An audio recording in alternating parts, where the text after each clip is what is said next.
नया से कुछ फिनोमेनन एक है कि पेड रिव्यूज का वेलकम, उसके जो रिव्यूज आए थे दिल बढ़ जाए। फोन आया कि सर मैंने तो 5 दिए थे, नाम क्यों आया? लोग जब अपनी आपकी रीसेंट फिल्म को आपकी बेस्ट कहते हैं, that's always a good sign. You having the biggest hit ever. मतलब चल रहा है। 5 स्टार्स होते हैं ना आपकी फिल्म के, एक एक्टर का, एक डायरेक्टर का, एक। डिम्पल जी कह रही हैं नसीर साहब से कि हमारी बेटी, नसीर साहब कहते हैं कि हमारी someone like Naseeruddin Shah, how do you convince him to do a scene like that? यार ठीक है, अच्छा है, बहुत अच्छा, बहुत अच्छा। गानों की क्या क्या रेलेवेंस होती है उसको एक स्टोरी को लेके जाने के लिए? 83 में वो बताता अगर कपिल देव गा दे तो मुझे जूते पड़ेंगे। रास्ते पे जाते जाते हमने 3 गाने बनाए। How much credit do you give to आज की रात for the repeat value? है सर, मतलब लोग गा रहे हैं। खाने का इंतजाम कितना इम्पोर्टेंट है? बहुत ज्यादा important. Right, army marches on it's stomach कहते हैं ना। Certain जो films हैं, they have not been able to do well because they have maybe in a way clashed.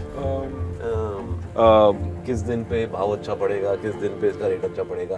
Self censorship का क्या रोल है? मीडिया में एक चीज बोल सकता हूँ, एक डायलॉग था कि यार ये पास नहीं होने वाला। कि उसने कहा यार मैं तो राष्ट्रपति पे केस करूंगा। सेल्फ क्रिटिकल होना और लेवल ऑफ परफेक्शन को अचीव करना कितना इंपॉर्टेंट है? मुझे कभी ऐसी प्रॉब्लम नहीं हुई कि मैं, आप ही ढूंढते रहते हो कि इसके साथ मैं ये सीन कैसे बेटर कर सकता हूँ। क्या प्रोसेस होता है एक बायोपिक बनाने के पॉइंट ऑफ व्यू से? बहुत सारे ऐसे भी लोग थे जिनको आप पैसे दे दीजिए, वो कुछ भी बोल देंगे। कोलैबोरेशन किस तरीके का होता है कि आप वो बनाना चाहते हैं जो आप बनाना चाहते हैं, but obviously it's a commercial medium as well. हम भी बनाते हैं फिल्म कुछ और। तो अचानक वो सीन करते करते अनिल जी चिल्लाए, नाना जी चिल्लाए, अनिल जी चिल्लाए, नाना जी चिल्लाए, तो बहुत जबरदस्त चीखने चिल्लाना बोला सीन हो गया। तो मैंने गया, मैंने बोला नाना जी बट इतना चिल्ला क्यों रहे हम लोग? एंड नाना जी वो इंसान है ना, एक सेकंड अनिल क्यों चिल्ला रहा है, तो शुरू हो जाता पूरा comedy. Salman performed in that film. उसके परफॉर्मेंस में रोऊंगा वो मुझे नहीं लगा था। आप मुगल आजम को क्या अडेप्ट करना चाहेंगे? नहीं, जिंदगी में कभी नहीं, सिर्फ देखने दो। मैं दुनिया के हर डायरेक्टर को एक सलाह दूंगा कि आप दुनिया में कितनी भी बहादुरी कर लीजिए, ये बेवकूफी सोचना भी नहीं।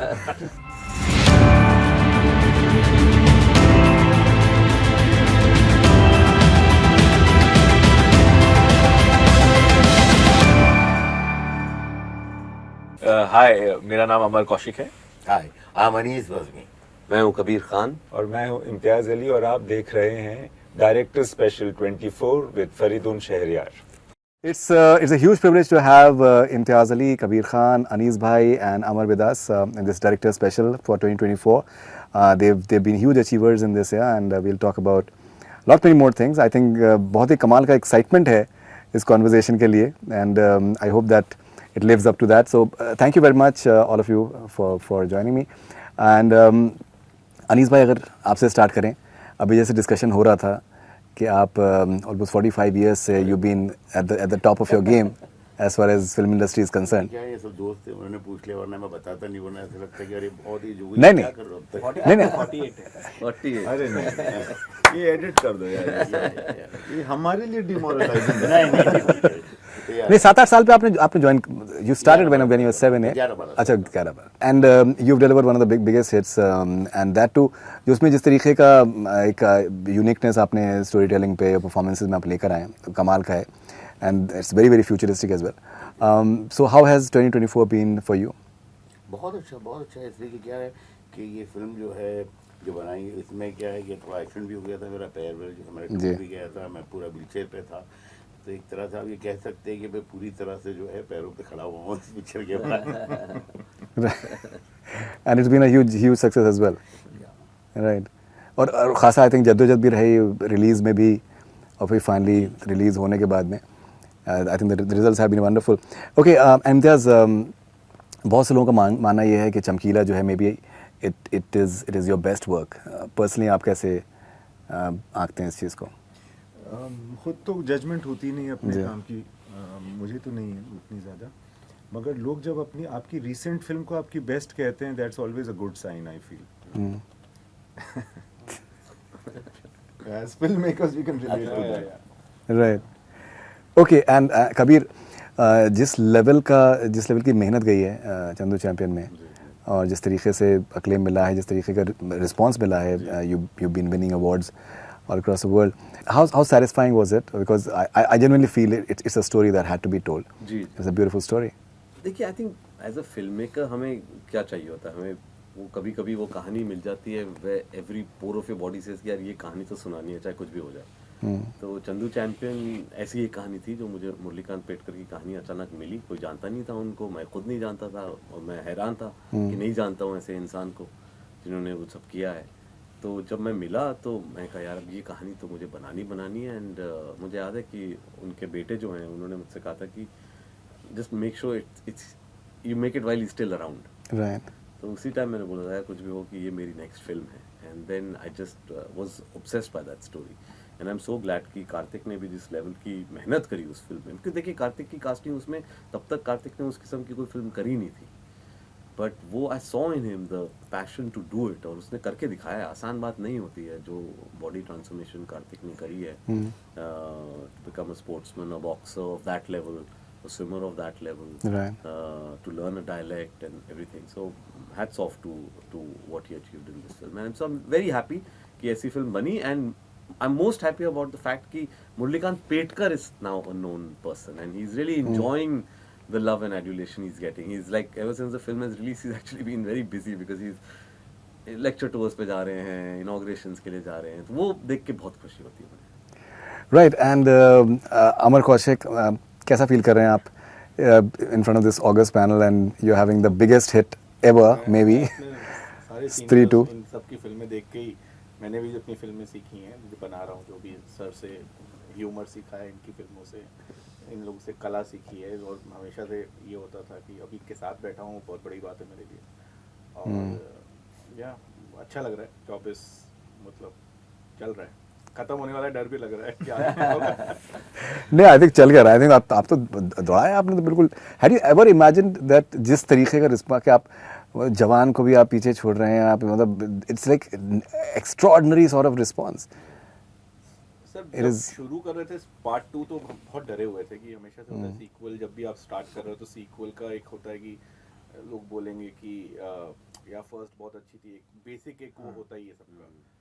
बट मैं अपना राइटर निरेन के साथ जब लिख रहे थे, हमने कहा भाई गालियाँ पड़ेंगी लेकिन बैकफुट से ही है, लेकिन खिलते हैं, इसमें कुछ ईमानदारी रखते हैं जो हम लोग ने रखी है अभी तक, ज़्यादा सोचते नहीं है, कैरेक्टर को करते हैं, उसके बाद देखेंगे क्या हुआ होगा। तो फुल एक नई कहानी की तरह, नई पिक्चर की तरह, फर्स्ट फिल्म की तरह इसको देखते हैं। तो आई थिंक वही हुआ है। और फिर उसके बाद लोगों को पसंद आ गई और उससे ज़्यादा बेहतर लगी। किसी को लगा पहले वाली अच्छी थी, बट किसी को लगा बहुत ज़्यादा अच्छी है in terms of VFX, in terms of scale, in terms of character graph, सब कुछ आगे बढ़ा है।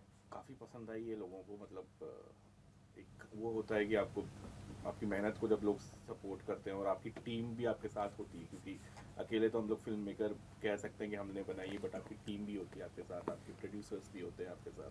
तो सबके साथ मिल के जब आप आगे बढ़ रहे होते तो बड़ा मज़ा आता है। Right, okay. और आपको एक बहुत ही यूनिक आई थिंक अचीवमेंट ये भी आपका है कि आपकी फिल्म जो है वो सुपरस्टार बन गई, because it was the story, it was the direction and an ensemble cast that came together, that really worked. ये एक बहुत ही rare, Jawan obviously is Shahrukh Khan, but Stree 2 is Amar Kaushik, and Hiren Bhatt is your Niren Bhatt is your writer. तो basically हम लोग ये बोलते हैं कि 5 स्टार्स होते हैं ना, आपकी फिल्म के स्टार के हैं तो 5 वो कोने होते हैं। तो हर एक कोना एक एक्टर का, एक डायरेक्टर का, एक राइटर्स का, एक प्रोड्यूसर का है। तो ऐसे सब मिल के स्टार बने हैं, तो अकेला कोई नहीं कर सकता। राइटिंग की क्या अहमियत है आपके लिए? बहुत सर, बहुत। मतलब सर अभी हम लोग वही बात कर रहे थे, सर सेट पे लिख लेते हैं, बट हम लोग से हो मतलब आजकल की जो हम लोग जैसे बड़े हुए हैं, हम लोगों को पता ही नहीं है कि बिना उसके आगे कैसे बढ़े, शूट कैसे शुरू करें। बट हाँ, writing is very important, very very important. वो आपकी बाइबल होती है मेरे हिसाब से, क्योंकि वो आप सेट पे जा रहे हो तो वो आपकी बाइबल है। कभी भी आप कहीं बहक रहे हो तो आप वापस स्क्रिप्ट में आके ये क्यों लिखा था हमने, किस लिए लिखा था। और ये भी होता है कि बहुत बार जोक्स जो लिखे होते हैं ह्यूमर कॉमेडीज में, वो वर्क नहीं कर रहे होते हैं सेट पे, कि आप जिस तरीके से आप बोल रहे हो वैसे नहीं चल जा रहा है। देन इम्प्रोवाइज होता है, देन आप उस सीन को वापस अलग तरीके से देखते हो। तो राइटिंग के साथ साथ क्राफ्ट ऑफ ऑन सेट, किस तरीके से आपके एक्टर्स बहुत अच्छा होना is very important, most important with humour actually. कि आपने लिख दिया है अच्छा, लेकिन अगर आपके एक्टर्स उस लेवल के नहीं है जो उस कॉमेडी को परफॉर्म कर पाए, तो आप गेट फ्लैट, आपके सेट पे आप सर पकड़ते हो कि क्या करूँ मैं, खुद जाके डायलॉग बोलूँ क्या। यू नो सो बट मैं लकीली मेरे सारे एक्टर्स बहुत अच्छे थे हैं, और सब के सब जैसे वो तीनों फ्रेंड्स बाहर हैं फिल्म में हैं, वैसे ही वो बाहर हैं। Right. मेरा वही काम रहता था, सब में दोस्ती है, भाईचारा बना के रखो, क्योंकि वही स्क्रीन में आगे दिखेगी। ऑलराइट, सो अनीस भाई, मैं आपको बहुत सालों से जानता हूँ और मैंने एक नोटिस किया है कि पिछले कुछ सालों से भूल भुलैया में भी जब आपके ऑफिस में आपसे बहुत ही डिटेल कॉन्वर्जेशन रहा of the record and on the record, मैंने रिसेंटली नोटिस किया है कि that you have been talking a lot about your father. आपके वालिद शायर थे, शायद पहले उतना आप जिक्र शायद नहीं करते थे, तो ये आपको लगता है कि कुछ आप you are going back to your roots in a way? And no, मैं पहले भी करता था, लेकिन पहले उतना मतलब मालूम नहीं पड़ता था, छपता नहीं था। अभी थोड़ा मालूम पड़ जाता है, छप जाता है। Right. तो मैं यार बचपन से मतलब जब से होश संभाल रहा है, मतलब मैं उनका बहुत बड़ा फैन रहा हूँ। He was a great poet and उन्होंने जो मतलब उनके साथ जो मैं एक्चुअली रहा हूँ, तो उनकी वजह से मेरा बचपन पूरा गुजरा है शायरों के बीच। तो मुझे लगता है कि आज जो भी राइटिंग थोड़ी बहुत जो मैं कर सकता हूँ, तो just because of that reason कि मैं मेरे वालिद साहब के साथ जो है उन शायरों को, मतलब आई वॉज इन 8th और 9th स्टैंडर्ड के, जब ये सारे बड़े बड़े जो लोग थे, इनके साथ बैठना पूरी पूरी रात 3-3 4-4 बजे तक शेर व शायरी सुनना, तो वो एक माहौल वैसा रहा है मेरा। एक ज़माना था जब मुझे करीबन 3-4 लाख शेर याद रहे होंगे। अभी ज़रा गैर शायराना ताल्लुक लोगों से ज़्यादा हुआ है, तो थोड़ा सा शेर कम होता है।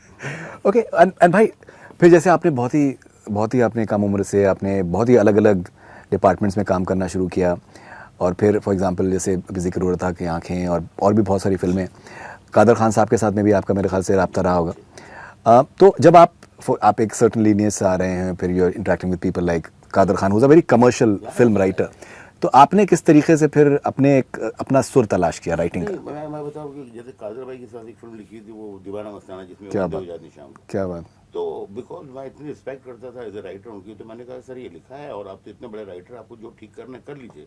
तो ये उस आदमी का बड़कपन था, उसने कहा कि भाई इसके तो पैसे मिले ही नहीं, मुझे एक्टिंग के पैसे मिल रहे हैं। और बोले कि जो आपने लिखा है इसमें मैं और क्या खराब कर सकता हूँ वो बताइए। तो ये वो लोग थे जो अपने से जो जूनियर्स हैं उनको बहुत मोहब्बत, बहुत प्यार, बहुत इज्जत देते थे। तो मैंने मतलब आप कहिए कि सिंपल मैं खुशकिस्मत रहा हूँ कि मैंने हमेशा ऐसे लोगों के साथ काम किया है जिन्होंने हमेशा मुझे बहुत ही प्यार मोहब्बत दिया है। और कादर भाई थे, सलीम जावेद साहब थे, गुलजार भाई, ये तीनों ऐसे लोग हैं जिनकी राइटिंग से हमेशा मैं बहुत ही मुतासिर रहा हूँ। एंड मैंने अपना एक रूट ऐसा निकाला कि भाई उसमें कभी मैं बहुत बड़ी बात बहुत अच्छे तरीके से करता हूँ, कभी बहुत ही फ़नी तरीके से कर लेता हूँ, लेकिन ये तीनों राइटर जो हैं हमेशा मेरे ध्यान में हमेशा बहुत रहे हैं। जब भी मतलब मैंने कलम उठाया है तो मैंने अपना एक वो किया है, लेकिन फिर भी इनका मैंने बहुत काम देखा है, बहुत इनसे सीखा है मैंने। ओके, सो कबीर एंड इम्तियाज़, मैं आप लोगों दोनों से मैं पूछना चाहूँगा, जैसे बहुत बार लोगों का जो एक कॉन्सेप्ट है कि राइटिंग से लोगों को लगता है उनकी मुराद है कि डायलॉग्स, और स्क्रीन प्ले बेसिकली क्या होता है उसके बारे में लोगों को उतना इल्म नहीं होता है कि exactly what exactly is screenplay all about. I think Salim साहब is excellent with screenplay for example. आप लोगों के लिए किस तरीके का प्रोसेस होता है in terms of when you are writing? Are the dialogues equally important while you're writing, or first of all you're structuring the story, and how do you do that?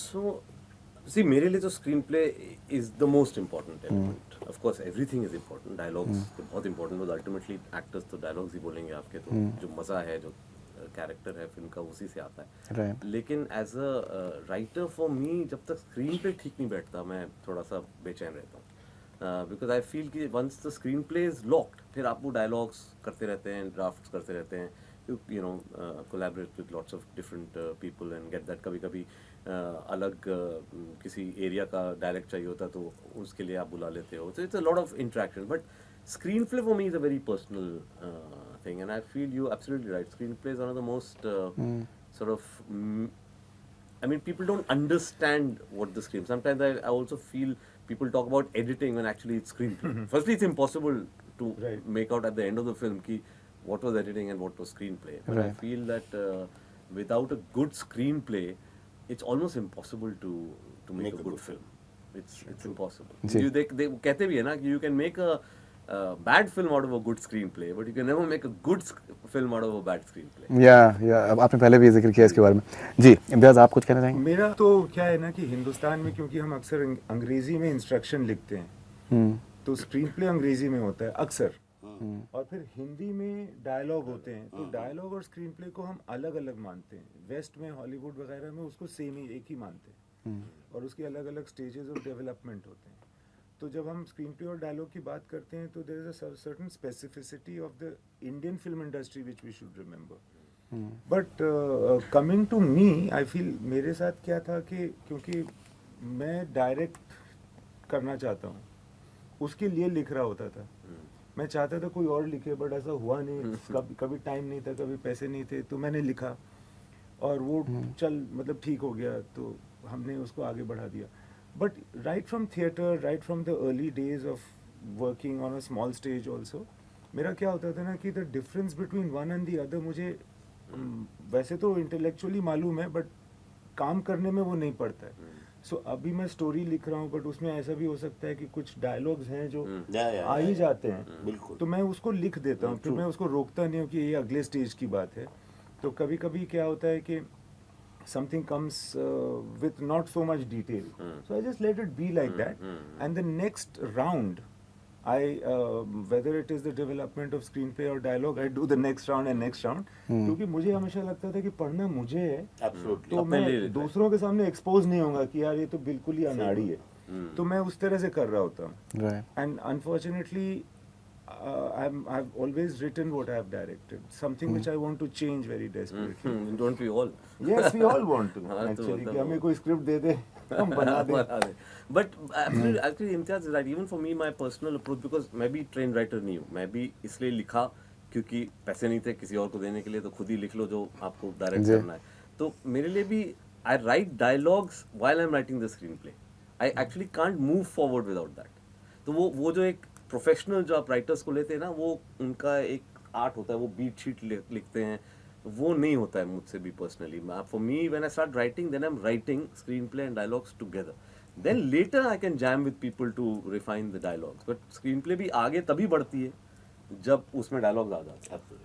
Okay, तो आप जब Sorry, one thing I want to say that I feel from both our sides I'm saying that ऐसा करना जरूरी बिल्कुल नहीं है। नहीं मतलब उसमें ये नहीं है कि everybody has their own जरूरी नहीं है। हाँ, कोई भी मैं आपको बताऊं फरीदुन भाई, जैसे अभी क्या है कि अभी हम लोग जब अभी फिलहाल जो लिख रहे हैं उसके अंदर sometime 5th draft 10th draft तक भी जाते हैं। बट आपको अजीब सी एक बात है, मुझे वो आज तक मतलब बहुत सोचनी पड़ती है कि मैंने जो इनिशियली 30-40 फिल्में लिखी, शोला शबनम, आँखें, बोल राधा बोल, राजा बाबू दीवान, इसका कोई ड्राफ्ट मतलब ऐसा था नहीं कि भाई कोई 30वां ड्राफ्ट और 20वां ड्राफ्ट, ये एक ही ड्राफ्ट है कि भाई ये है और यही लिख रहे हैं। एंड डायलॉग्स भी जो है, जैसे I used to write 3, 4, 5 films एक साथ, तो कल जो है 4 फिल्मों की शूटिंग है, तो आज जो है वो 4 सीन देने हैं क्योंकि स्क्रिप्ट लिखी नहीं है। राइट। तो मैंने देखा कि यार वो कुछ अजीब था, और सारी फिल्में बहुत बड़ी हिट हुई हैं एंड लोगों को बहुत प्यार मिला है। तो एक वो भी है, अभी हम लोग बहुत मतलब मैं तो हाँ कि नहीं हर एक चीज़ हो हमारे पास, बाद में वो अलग से बात है कि सेट पे पूरी ही चेंज हो जाए, बट वो एक चीज़ होती है।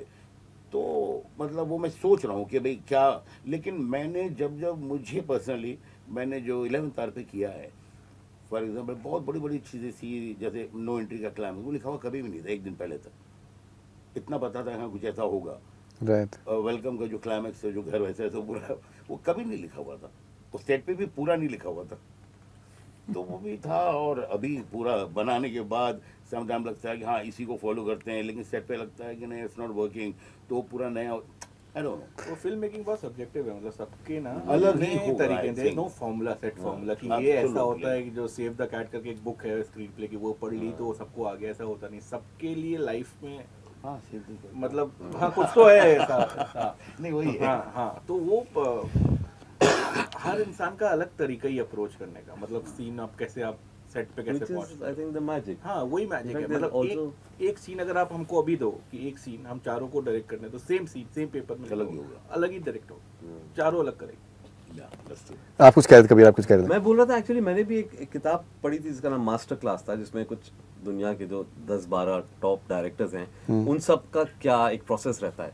और वो पढ़ने के बाद एक चीज़ बहुत रिफ्रेशिंग होती है कि समझ में आता है कि भाई जो आप करना चाहते हो आप करो, क्योंकि उसमें एक मास्टर बोल रहा है कि 50 रीडिंग और रिहर्सल के बिना तो एक्टर्स मेरे सेट पे आ नहीं सकते, एक कह रहा है कि एक भी रिहर्सल नहीं होना चाहिए, यहाँ पे आओ और जो करना है करो, और actors are not important, they are ambulatory objects for me, यहाँ से वहाँ जाओ, वहाँ से यहाँ दोनों में तो किसकी बात ज्यादा बेहतर लगती है? आई थिंक वो भी हमें डिसाइड करना पड़ता है जब एक्टर हमारे पास आते हैं, because it's so much about personality management ना, डायरेक्शन मुझे लगता है अबाउट पर्सनालिटी जैसे मैनेजमेंट। वो कह रहा Absolutely. था कि दोस्ती करवाता था, बट हम लोगों को ग्राहक देख के पुड़िया बांधनी पड़ती है। Absolutely. और सबके साथ एक जैसे ट्रीटमेंट नहीं कर सकते वो, फिर भी I think that's a good point. We'll come to the star system and all that shortly. So, but Anees भाई, वेलकम बैक में एक रील बड़ी आती रहती है कि डिम्पल जी कह रही हैं नसीर साहब से कि हमारी बेटी, नसीर साहब कहते हैं कि हमारी मैं तो शिकार पे बहुत दिनों से निकले नहीं और हमारी शिकार So, हम I तो think बहुत दिन से शिकार में नहीं निकले। हाँ। someone like Nasiruddin Shah, how do you convince him to do a scene like that? Because it's not easy. Nasir bhai can be. मुझे ज्यादा कसम से मैं बताऊं कि मुझे कभी भी एक्टर्स को बहुत कन्विंस नहीं करना पड़ा, ये मेरा अपना एक कन्विक्शन होता है और शायद मेरे एक सुनाने का तरीका होता है, एंड एक थोड़ा बॉडी ऑफ वर्क भी है, तो एक्टर्स भी समझते हैं, जानते हैं कि नहीं यार ये ठीक होगा, अच्छा होगा। जैसे मतलब नाना जी को जब मैंने लिया कॉमेडी में, मैंने नाना जी को कंप्लीट कहानी सुनाई, एंड उसके बाद मतलब जैसे नाना जी के बारे में तो बोलते हैं कि बहुत डिफिकल्ट, मुझे पूरी फिल्म में मतलब नॉट इवन नाखून जितनी कभी तकलीफ आई। तो मुझे लगता है कि यार एक्टर जो है बहुत ही समझदार होते हैं, उन्हें पता होता है क्या सुन रहा है क्या नहीं। तो मुझे ज़िंदगी में कभी कन्विंस नहीं करना पड़ा कि मैं वो बहुत कन्विंस करना पड़ा, एक्सेप्ट एक चीज़ के। बाकी तो जैसे फिरोज खान साहब जो है वो एंड में वेलकम में जब वो मक्खियाँ आती तो मक्खियाँ मार रहे, तो ये वो ना बोले मेरी जो इमेज है मुझे, तो उसके लिए थोड़ा सा मुझे करना पड़ा था। मैंने भी उसके अलावा मुझे नहीं लगता कि कभी those reels are hilarious. Welcome की जो अनिल सर की और hilarious. Okay, आपने जिक्र किया पुड़िया and the star system. So how does a director deal with the star system, and how many things get altered because of what the stars suggest maybe?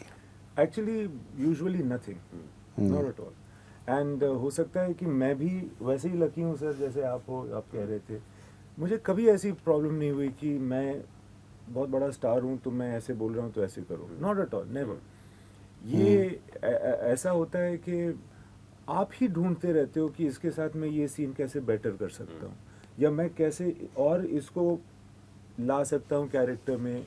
इस तरह की जद्दोजहद ज़रूर चलती है, but I have never had the opportunity. I think हमेशा यही सुना है कि एक्टर्स टैंट्रम करते हैं और वो ज़िद्दी होते हैं, but I think there is also the trust that they have, all that they should know is that मेरा भला है इसकी बात सुनने में ना, तभी उसने साइन किया, बेवकूफ़ थोड़ी है, साइन ही नहीं करता फिर। Right.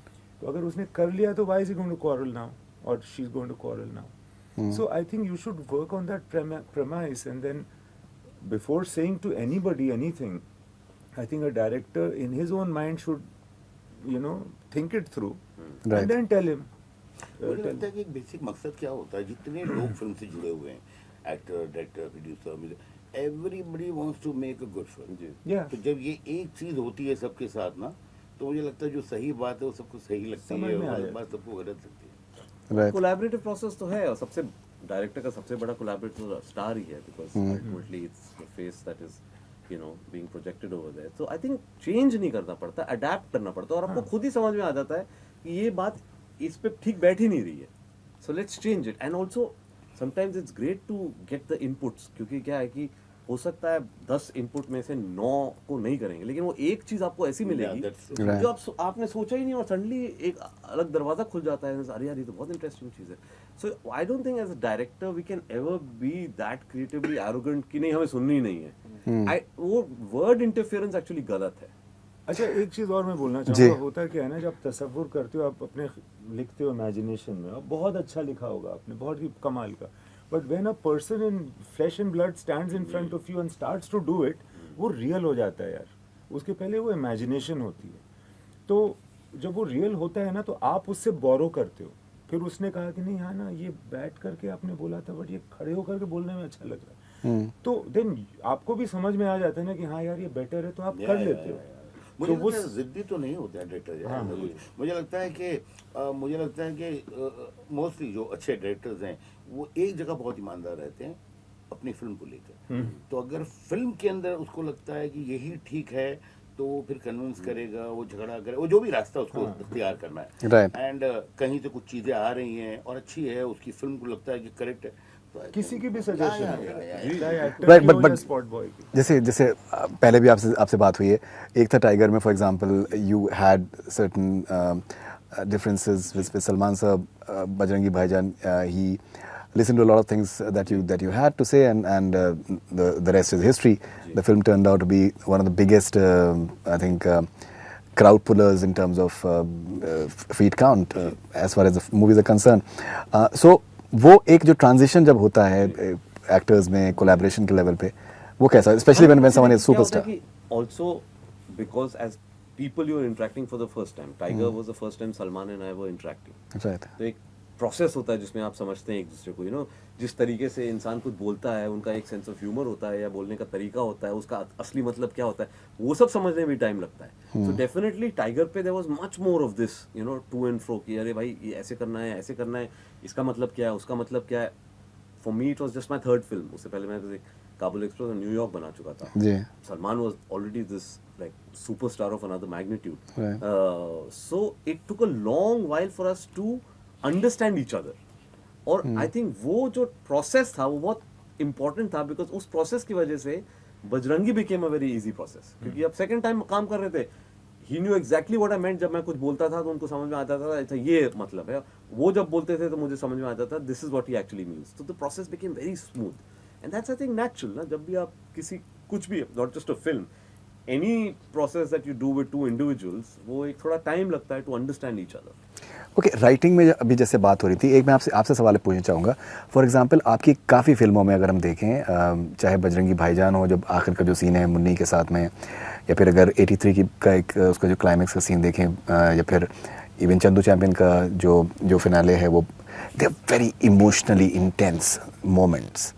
While you are writing, so आप do you actually visualize something like this? Can you are you able to imagine that how it is going to maybe having the impact in a cinema hall? देखिए क्या होता है कि अपनी तरफ से तो ऑब्वियसली आप इमेजिन करने की कोशिश करते हैं और उसमें जितना आप इंटेंसिटी डाल सकते हैं, जितना इमोशन डाल सकते हैं, लेकिन अल्टीमेटली सेट पे जो होता है वो जादू तो वही होता है। So many things have to fall into place. और कभी कभी क्या होता है जब आप शूट कर रहे होते हैं ना, आपको दिख जाता है एज अ डायरेक्टर कि यार ये हर चीज अब ठीक जा रही है, Right. And you know when it's coming together, and you know कि अरे यार थोड़ी सी अब इसमें चूक हो गई, इसको अब बैठ के एडिट टेबल पे देखना पड़ेगा, म्यूजिक डालना पड़ेगा, कुछ करना पड़ेगा, स्लो मोशन करना पड़ेगा, कुछ करना पड़ेगा। But sometimes when you shooting it, and these three that you mention, these three climaxes, when I was shooting it, मेरे को समझ में आ गया था कि यार बिल्कुल जो चाहिए था जी। वो मिल रहा है, उससे भी ज्यादा मिल रहा है। और क्या है, ये सबलिमिनल चीजें भी होती है ना। अब जैसे अगर हम वो थाजवास ग्लेशियर नहीं गए होते और कोई एक आसान लोकेशन पे चले गए होते बजरंगी भाईजान के लिए, जो काफी लोगों ने बोला यार क्यों चढ़ रहे हो 12,000 फुट पे, इतनी बर्फ है, वो हमारा सेट नहीं लग रहा है, लोग फिसल रहे हैं। आई कुड हैव सेड कि हाँ यार मैं क्यों जबरदस्ती लोगों को ले जा रहा हूँ, लेकिन क्या है कि जब आप वो देखते हैं लोकेशन क्लाइमैक्स में, वो एक सबनिबल लेवल पे ऑडियंस को it touches the sweet spot. So वो सब चीजें एक साथ जब आती हैं, that's when some of the magical moments get clear. Location को आपके लिए बहुत इंपॉर्टेंट है। You love to shoot outdoors Yeah, and all sorts of places all across the world. So, why is that important for you? I think character is also provided by the location and the backdrop. जैसे इन्होंने कहा कि अभी थाजवास glacier में shoot किया इन्होंने, वो अगर यहाँ विंध्याचल में शूट करते तो अलग हो जाता सारा कुछ, मतलब उनको सीन भी अलग से करना पड़ता। I feel that the location can give a lot, especially if the scene is like that, if it has the freedom to take it. And फिर वो subject पे depend करता है कि what's the mentality of the character, Right. and what is the story and where therefore it should be placed. So I like shooting in real locations because I feel that एक input मिल जाती है उससे। और जैसे casting करते हो ना आप, जिस कास्ट ऑफ एक्टर्स को कास्ट करते हो, सबसे पहला कास्ट होती है लोकेशन। वो आपकी वहाँ पहली कास्टिंग होती है, ये फिल्म कहाँ की है ये। और वहीं पे जाके जैसे अरुणाचल में भेड़िया आपने करी, फिर चंदेरी में स्त्री करी, तो वो एक कैरेक्टर बन जाती है। फिर आपको वहाँ की खुशबू स्क्रीन में वो सब दिखानी पड़ती है, इतना आपको घुसना पड़ता है कि वहाँ पे आप शूट करोगे, आप चीट कर सकते हो इजीली, बड़े स्टार का कभी करना पड़ता है। बट जब आप घुस के करते हो ना, मेहनत जो काट रही है वरुण को लीचेस काट रहे हैं पूरे बॉडी में, मेंटालिटी अलग होती है। वो अलग होती है। तो आपको वो दिख जाता है, ऑडियंस को दिख जाता है यार अच्छा मैं पहुंच गया हूँ सबनिमिनल तौर पे, हाँ, जैसे yes। कबीर ने कहा। मतलब फिल्म देख रहे हो तो आप अरुणाचल के जंगल में बैठे हुए हो और फिल्म देख रहे हो, चंदेरी गलियों में आप हो फिर फिल्म देख रहे हो। तो वो एक कास्ट, जैसे कास्टिंग हमारा ये एक्टर है, first casting we do is so true. Actually आपका लोकेशन आपका कैरेक्टर है, राइट। टेक्सचर तो फिल्म की वहीं से आता वहीं से आता है। ओके, अगर जैसे राइटिंग की अगर हम कंटिन्यू करें तो निरेन के साथ में जब आप कोलैबोरेट कर रहे होते हैं, so he's written the stories, dialogues of the film. So what is the collaboration like? You as a director, what is it? Do you tell him that this is what I'm looking for? नहीं, हम लोग का मतलब हम दोनों मतलब वैसे वाले हैं कि डे 1 से हम लोग साथ होते हैं। ऐसा नहीं कि हम लोग हर दिन मिलते हैं साथ में ही लंच करेंगे, ऐसा ये नहीं कि वो अपने घर पे लिख रहा है। कभी होता है कि अपने 4 दिन मुझे मत परेशान करो, वो वाला होता है, बट मोस्टली हम दोनों साथ में होते हैं एंड हम लोग आइडियाज़ शेयर करते हैं। तो एक पहले हम कहानी बनाते हैं कि हम घुसते हैं कहानी में कि यार ये सीन हो रहा है, इसके बाद क्या होगा, अगला क्या होगा। तो स्क्रीन प्ले की हम बात कर रहे हैं, स्क्रीन प्ले आपको आंख बंद के दिखना पड़ता है Right. कि और उसमें आप कितना ड्रामा है आपका, आपको होल्ड करने को मिल रहा है कि नहीं, या आप सिर्फ गैग के लिए ये कॉमेडी सीन डाल रहे हो या फिर ये सीन का पार्ट है। तो वो सब बैक एंड फोर्थ बहुत होता है। हम लोग सच में सर 20-20 ड्राफ्ट लिखते हैं। मतलब पहला नहीं, फिल्म लिखना पहली पड़ता है फिल्म यार, अभी लिखना भी ही हम पड़ता है। जो भी जितनी भी बाला हो, स्त्री 2 हो और भेड़िया हो, वो पहला ड्राफ्ट, पहले 3 ड्राफ्ट एक अलग फिल्म अभी भी बन सकती है। बट जहाँ हम पहुँचते हैं उसके बाद 15वें ड्राफ्ट में तो हम लोग बोलते हैं अच्छा ये वाला तो हम लोगों ने सेकंड ड्राफ्ट में बात की थी, फिर हम ढूंढते हैं सेकंड ड्राफ्ट में क्या था, तो फिर वहाँ से उठती है। तो हम लोगों का मतलब ऐसा होता है कि हम दोनों ऑलमोस्ट एक हो जाते हैं जब लिखते हैं। फिर क्या होता है, कभी कभी ये होता है कि थोड़ा आपको एज अ पर्सपेक्टिव के लिए आपको हटना पड़ता है कि थोड़े दिन अच्छा मुझे मत करना है, तुम जो लिख रहे हो अगर मैं हम दोनों साथ में लिखेंगे हमको जज कौन करेगा, यू नो, कि हु विल जज your writing, who will see कि there are some problems. Then आप थोड़े दिन के लिए आपको डिटैच होना पड़ता है कि नहीं अभी मैं नहीं कर रहा हूँ, अभी तुम करो, फिर मैं एक फ्रेश पर्सपेक्टिव से आऊँगा। 2 ड्राफ्ट या 1 ड्राफ्ट में मैं इन्वॉल्व नहीं होगा। Then you come again and then you see the problems, अरे बाप रे ये प्रॉब्लम्स है। देन यू फाइंड एक इंसान जिसके साथ आप कि भाई अब आपको हमने 8 ड्राफ्ट लिख लिए, 10 ड्राफ्ट लिख लिए, इसमें आप पढ़ के आप हमको बताओ क्या प्रॉब्लम है, क्योंकि उसको जर्नी नहीं पता है। Now he will see read the 10th draft and see the problem. And वो मेरा काम करते हैं मेरा प्रोड्यूसर दीनू, उनको मैं शुरू में इन्वॉल्व ही नहीं करता हूँ, उनको लास्ट में इन्वॉल्व करता हूँ कि सर ये है भाई प्रॉब्लम है, तो वो सुनते हैं and then he gives his feedback and then I have some few people. So कभी कभी आपकी कुंडली बैठ जाती है, जैसे होता है ना कि एक्टर्स के साथ होता है कि पहली फिल्म आप कर रहे हो, जैसे राज और मेरा पहली फिल्म में था कि राज ने उस समय तो कॉमेडी करी नहीं थी और स्त्री एक कॉमेडी थी, तो हम लोग ने जब बात करी तो उनको सुपर परफॉर्म कर रहे थे, बट एक नॉच ऊपर जाना था। और आपको एक कॉमेडी है कि आपको स्लैपस्टिक भी नहीं जाना है, इसमें भी नहीं जाना है, बीच में रहना है। Then you speak to him, फिर वो भी समझे अच्छा हाँ मुझे ये वाला सुर पकड़ना है। उसके बाद से सेकंड फिल्म में वी आर लाइक सिर्फ ऐसे देखते हैं एक दूसरे को और समझ जाते हैं लोग, यू नो। तो वो जो होती है ना कि कोई भी एक्टर के साथ आप पहली बार आप जब घुस रहे हो किसी फिल्म में, सेम चीज with technicians, with DOP, with editor also understand कि how you are cutting it. Writer भी नीरेन अगर मेरे साथ लिख रहे हैं तो एक अलग सुर में लिखेगा, और वो अगर किसी और के साथ लिख रहे हैं तो किसी और के सुर में लिखेगा। तो ये बहुत ही एक फैमिली होती है कि आपके पापा आपसे जैसे बात कर रहे हैं ऑफिस में वैसे बात नहीं कर रहे हो, यू नो।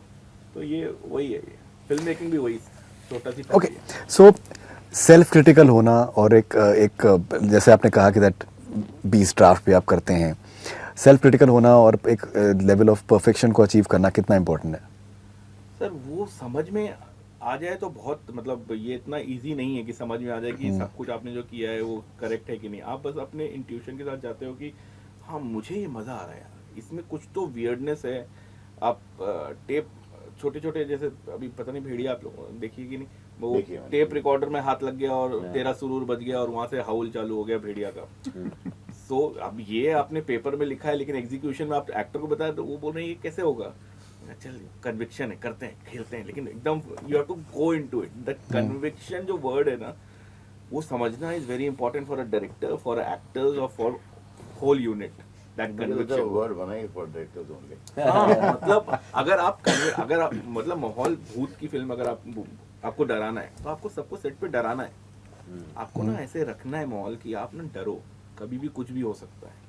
तो वो जो वो जो एनर्जी जो निकल के जाती है, तो आप पेपर पे आप लिख लो, आप कमरे में बंद करके, फिर आप अब हम लोग जैसे कमरे में बंद करके बातें करते हैं, वो चुड़ैल आएगी, उसके बाद ऐसा होगा, सोचो उसके, तो हम लोग बोलते हैं क्या बात कर रहे हैं, हम तो ड्रामा सोच के बना रहे थे, हमको ये करना है, इमोशन होना चाहिए, Right. सब कुछ है, बट द वे, तो वही है कि conviction is very important sir. आप उसके बाद पब्लिक क्या पसंद करेगी क्या नहीं करेगी, अगर हम लोग इतने ही सब पता होता तो फिर प्रॉब्लम है। एक्चुअली क्या है फरीदून के लोग क्या चाहते हैं और क्या अच्छा लगेगा उन्हें, वो नहीं पता है आपको। आपको क्या अच्छा लगता है, क्योंकि मुझे लगता है कि कहीं ना कहीं हर डायरेक्टर का ऑडियंस भी है, ऐसा कोई नहीं कि अलग स्पेस से कोई आया हुआ है।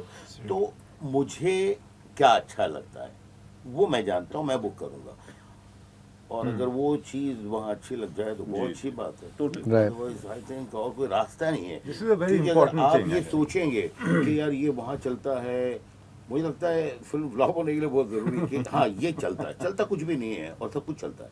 अगर आप ये सोचते हैं कि नहीं यार वहाँ के लोगों को ऐसा चाहिए, यहाँ के लोगों, तो फिर वो करप्शन शुरू होता है। और वो आपकी फिर कन्विक्शन, नहीं, जैसे- conviction is very important and आपको अच्छा लगना चाहिए। मैं जब लिखता हूँ मुझे हंसी आती है, मैं बहुत रोता हूँ, Right. तो मुझे लगता है नहीं यार ठीक है, अच्छा है। Correct, but level of perfection के बारे में जैसे बहुत बार होता है कि दैट कोई सर्टन चीज़ हुई, लाइक, और मे बी लग रहा है कि that it will work, but there have been many examples that we keep on reading and listening that when they dig deeper, तो उसका फिर एक अलग ही एक मज़ा होता है, एक अलग ही उसका एक नशा हो जाता है। वो कितना इंपॉर्टेंट होता है आपके लिए? Maybe I think experience से शायद वो अंदाज़ा भी शायद हो जाता होगा कि ये जो है एक सही डायरेक्शन में जा रहा है, maybe like we need to push slightly more. नहीं, जैसे अनीस भाई ने बोला, अल्टीमेटली मुझे लगता है फिल्म मेकर जो है अपने लिए फिल्म बनाते हैं, हमें अच्छी लग रही है या नहीं, क्योंकि आप दूसरे इंसान को तो जानते ही नहीं है। आप बोले कि मेरे को नहीं अच्छी लग रही, मुझे लगता है ये उनको अच्छी लगेगी, तो चांसेस आर किसी को अच्छी नहीं लगेगी। एटलीस्ट आपको अच्छी लगनी चाहिए, एंड देन यू फील कि you know most directors are good readers of people and good readers of sensibility.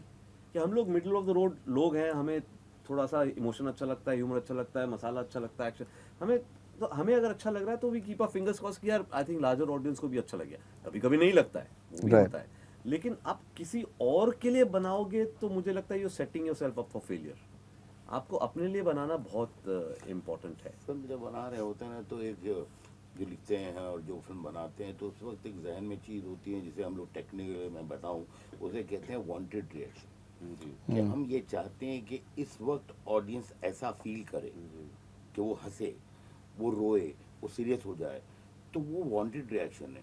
तो जो पिक्चर रिलीज होने के बाद भी जो हम अलग अलग थिएटरों में जाके देखते हैं, शायद वही देखने के लिए कि ये जो वांटेड रिएक्शन उस जगह आए हैं या अनवांटेड आए। आई थिंक जब अनवांटेड रिएक्शन आते हैं, then it is a concern for any director कि यार ये मैंने सोचा नहीं था और ये हो रहा है। एंड अगर वैसा हो रहा है तो फिर कहीं ना कहीं आपसे थोड़ा सा मिस्टेक हुआ है, एंड उसको आपको नेक्स्ट पिक्चर में ठीक करना चाहिए। और ये गलतियां जो है इंसान करते रहेगा, ठीक करता रहेगा। ऐसा नहीं कि उसने एक बार सीख लिया तो नेक्स्ट पिक्चर में बहुत परफेक्ट हो जाएगा, वो होती रहेगी। लेकिन यस, एक्सपीरियंस के साथ आपसे गलतियां थोड़ी कम होती है, ऐसा मुझे फील होता है। भाई जैसे और भी वो होता है जो सर बोल रहे थे कि आप जब सेट पे होते हैं तो एक जादू हो रहा होता है, आपको लगता है कि यार मजा आ रहा है, आपके चेहरे पे एक स्माइल आ जाती है, यू नो। वो जब एक हर फिल्म का एक फेट होता ही है, एक मुझे पता नहीं क्यों ऐसा लगता है कि हाँ, हर फिल्म का एक किस्मत होती है, हर फिल्म का हाँ एक वो होता ही है कि आप सेट पे हो, आपको सडनली आपने सोचा था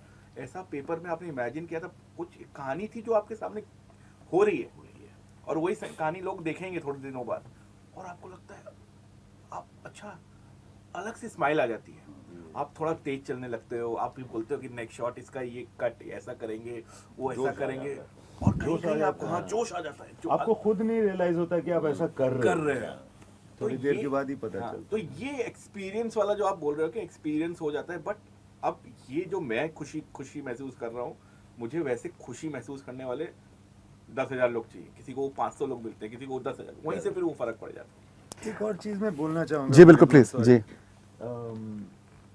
कि आपने जो बोला अनीस भाई, परफेक्शन जो है ना, उसकी प्रॉब्लम क्या है कि वो पहले टेक में भी हो सकती है, पहले ड्राफ्ट में भी हो सकती है। या अब पता नहीं, जैसे अनीस भाई अब लिख रहे हैं, अब ऊपर डेविड साहब शूट कर रहे हैं, उस वक्त की लिखी हुई लाइन आज तक हम लोग बोलते हैं एक दूसरे से, मजाक करते हैं एक दूसरे से, वो परफेक्ट है।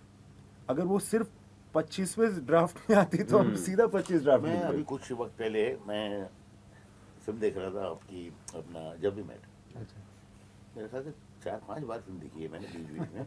तो मैं कुछ दिन, 4 दिन 5 दिन पहले, एंड जब मैं फिल्म देख रहा था, मुझे पर्सनली ऐसा लगता है कि एज ए राइटर, खैर डायरेक्टर इन्होंने बहुत खूबसूरत फिल्म की थी वो, बट एज ए राइटर इन्होंने जो लिखा था वो इतने दिल से था, और मुझे नहीं लगता कि इसके कोई 10 वर्जन इन्होंने लिखे होंगे, ये मेरा कैलकुलेशन है, maybe I am wrong. ये जो लिखा हुआ है ना, ये ऐसा लगता है कि यार ये बहुत ज़्यादा ब्रेन, ये ठीक करूँ, इसको बाद में अच्छा कर दूँ, इसको ऐसा, ये एक फ्लो में लिखी हुई फिल्म है।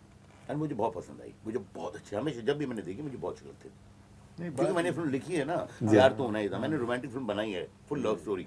आई नो कि उस टाइम पे क्या फील करते हैं और कैसा लिखते हैं, तो जो पहली बार लिखा जाता है ना, उसके बाद आप थोड़ा ठीक ठाक कर सकते हैं, उसको खराब भी कर सकते हैं, ऐसी बात नहीं है, बट यस प्यारी मोहब्बत। नहीं सर, वो दिल से, वो बिना कैलकुलेशन के, आई मीन बहुत ज्यादा। आपके ये सुनने पे बहुत लोग होंगे वो- नहीं नहीं नहीं, अब बोलेंगे मैं पहला चाहता ड्राफ्ट हूं- है, बहुत दिल मैं से लिखा है, चाहता यही हूं- बनना मैं चाहिए। चाहता हूं कि जो इनका है सही है, नहीं, नहीं, ये किसी ड्राफ्ट का वही होनी मैं बोल चाहिए। रहा हूं कि किसी का सही नहीं है, मतलब भाई, जी, जी। मैं क्या बोलता हूँ, हर इंसान अलग है, लेकिन हाँ ये जो 20 ड्राफ्ट होते हैं वो भी मैं करता हूँ, मुझे अच्छा लगता है, और वो भी ठीक है। हाँ, मतलब वही है कि ये एक्चुअली एक प्रॉब्लम है कि पता नहीं कौन सा ड्राफ्ट में सत्य है। You know? मैं तो जो Just कुछ be a मेरे right- एक बड़े राइटर अड्डू दो तो मैं पहला लिखता था, तो उसके बाद मैं जब ठीक करने बैठता था तो मुझे ले लेते, सर अभी आप खराब करेंगे, ये करेक्ट हाँ, है, ये ये बहुत भी अच्छा होता है। Right Sometimes it happens, like- जी। तो अभी अभी कवि ने जैसे कहा कि दैट हम फिल्म जो बनाते हैं हम अपने लिए बनाते हैं, तो जब जैसे फॉर एग्जांपल आपका भी एक आर्टिस्टिक सा बेंट ऑफ माइंड है, सो कितना कोलैबोरेशन किस तरीके का होता है कि आप वो बनाना चाहते हैं जो आप बनाना चाहते हैं, but obviously it's a commercial medium as well, it's like a chaupal for example, there lot of people they come together, वो कोलैबोरेशन किस तरीके से आप करते हैं when you are just putting a project I together? love the collaborative process personally.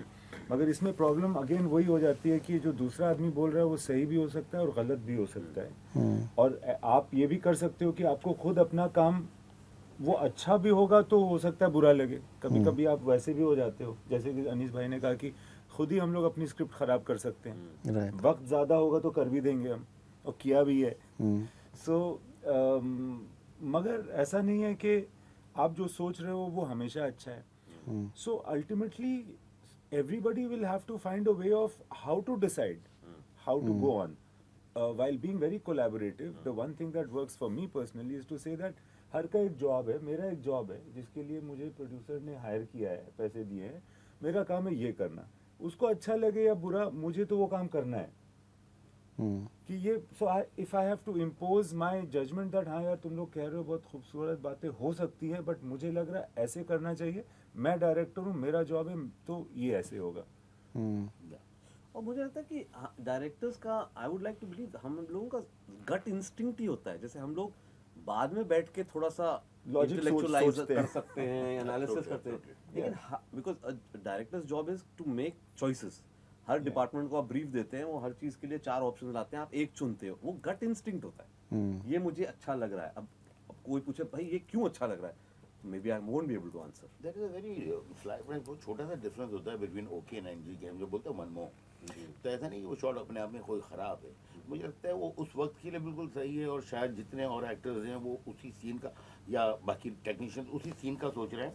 समाव एक director होता है जो सीन नंबर 1 से लेकर लास्ट क्लाइमेक्स तक उसने अपना एक ग्राफ बनाया हुआ है अपने जहन में, तो उसे लगता है नहीं ये एनजी है, एक और करते हैं, तो वो ऐसा होता होगा मुझे लगता है। ये अच्छी Right. इंटरेस्टिंग बात है। Yeah. Actually, मैंने भी सोचा नहीं कि director always knows because he knows the whole film. या बिकॉज उसका ग्राफ तो पता ही है ना।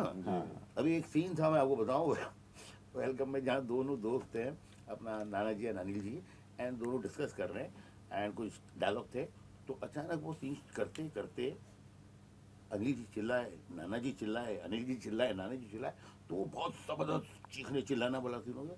तो मैं सोच रहा था कि इतना चीखने की जरूरत ही नहीं है, तो मैंने गया, मैंने बोला नाना जी बट इतना चिल्ला क्यों रहे हम लोग?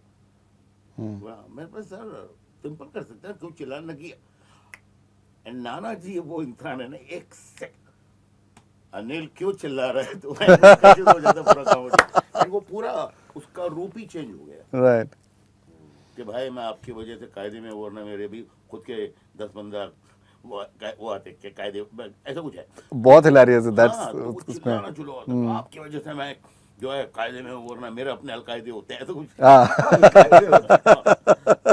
ऐसे चिल्ला रहे। मैंने ये बात करो यार। राइट सो अमर ये एक जनरल एक परसेप्शन है कि अगर सीटों की बात करें जो सेट्स पे फॉर एग्जांपल बहुत ही ज़्यादा मज़ेदार सा माहौल था and it was a very collaborative sort of fun sort of atmosphere that was there on the sets how important is it for everyone to be having fun in a film like this for example or any film whatsoever? हाँ, मतलब देखिए sir, हम लोग film, सबका अपना अपना वो होता है फिल्म बनाने का।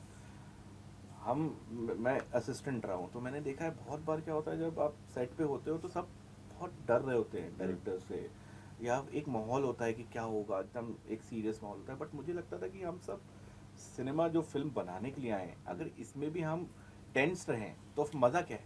और ऊपर से आपकी फिल्म ऐसा नहीं कि कॉमेडी है तो आप फन कर रहे हो, या फिर आपके सीरियस है तो अलग जोन में जा रहे हो। मेरे लिए ये होता है कि जब कोई 7 बजे की शिफ्ट में आए तो वो एक्साइटमेंट के साथ आए, और पूरा दिन वो सिर्फ एक इंसान के डायरेक्टर के विजन को पूरा कर रहा है कि आपके लिए वो लाइटिंग परफेक्ट कर रहा है, डीओपी लगा हुआ है पूरे समय यहाँ पे देख रहा है, परफॉर्मर कर रहा है, एक्शन वो कर रहे हैं। तो आपको उन सबको किसी ना किसी तरीके से, मुझे लगता है उनको अपना बनाना इज वेरी इंपॉर्टेंट। तो हम लोग स्टार्ट ही करते हैं दिन का गाने से।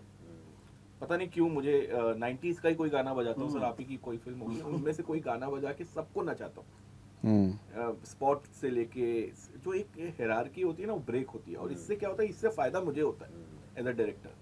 अब मैं किसी के पास भी जाऊंगा, कंधे पे हाथ रखूंगा, बोलूंगा कैसा लग रहा है तुझे, वो मेरी ऑडियंस है फर्स्ट टाइम, और वो आपको कभी भी खराब ऐसे नहीं बोलेगी जब तक आप उससे बात नहीं कर रहे हो। कुछ बोलेगा बहुत अच्छा सर, बहुत, बट आप जब उसके दोस्त बन जाओगे ना, पहले दिन नहीं बोलेगा, थर्ड डे आपको बोलेगा सर मज़ा नहीं आ रहा है सर, कुछ करें क्या।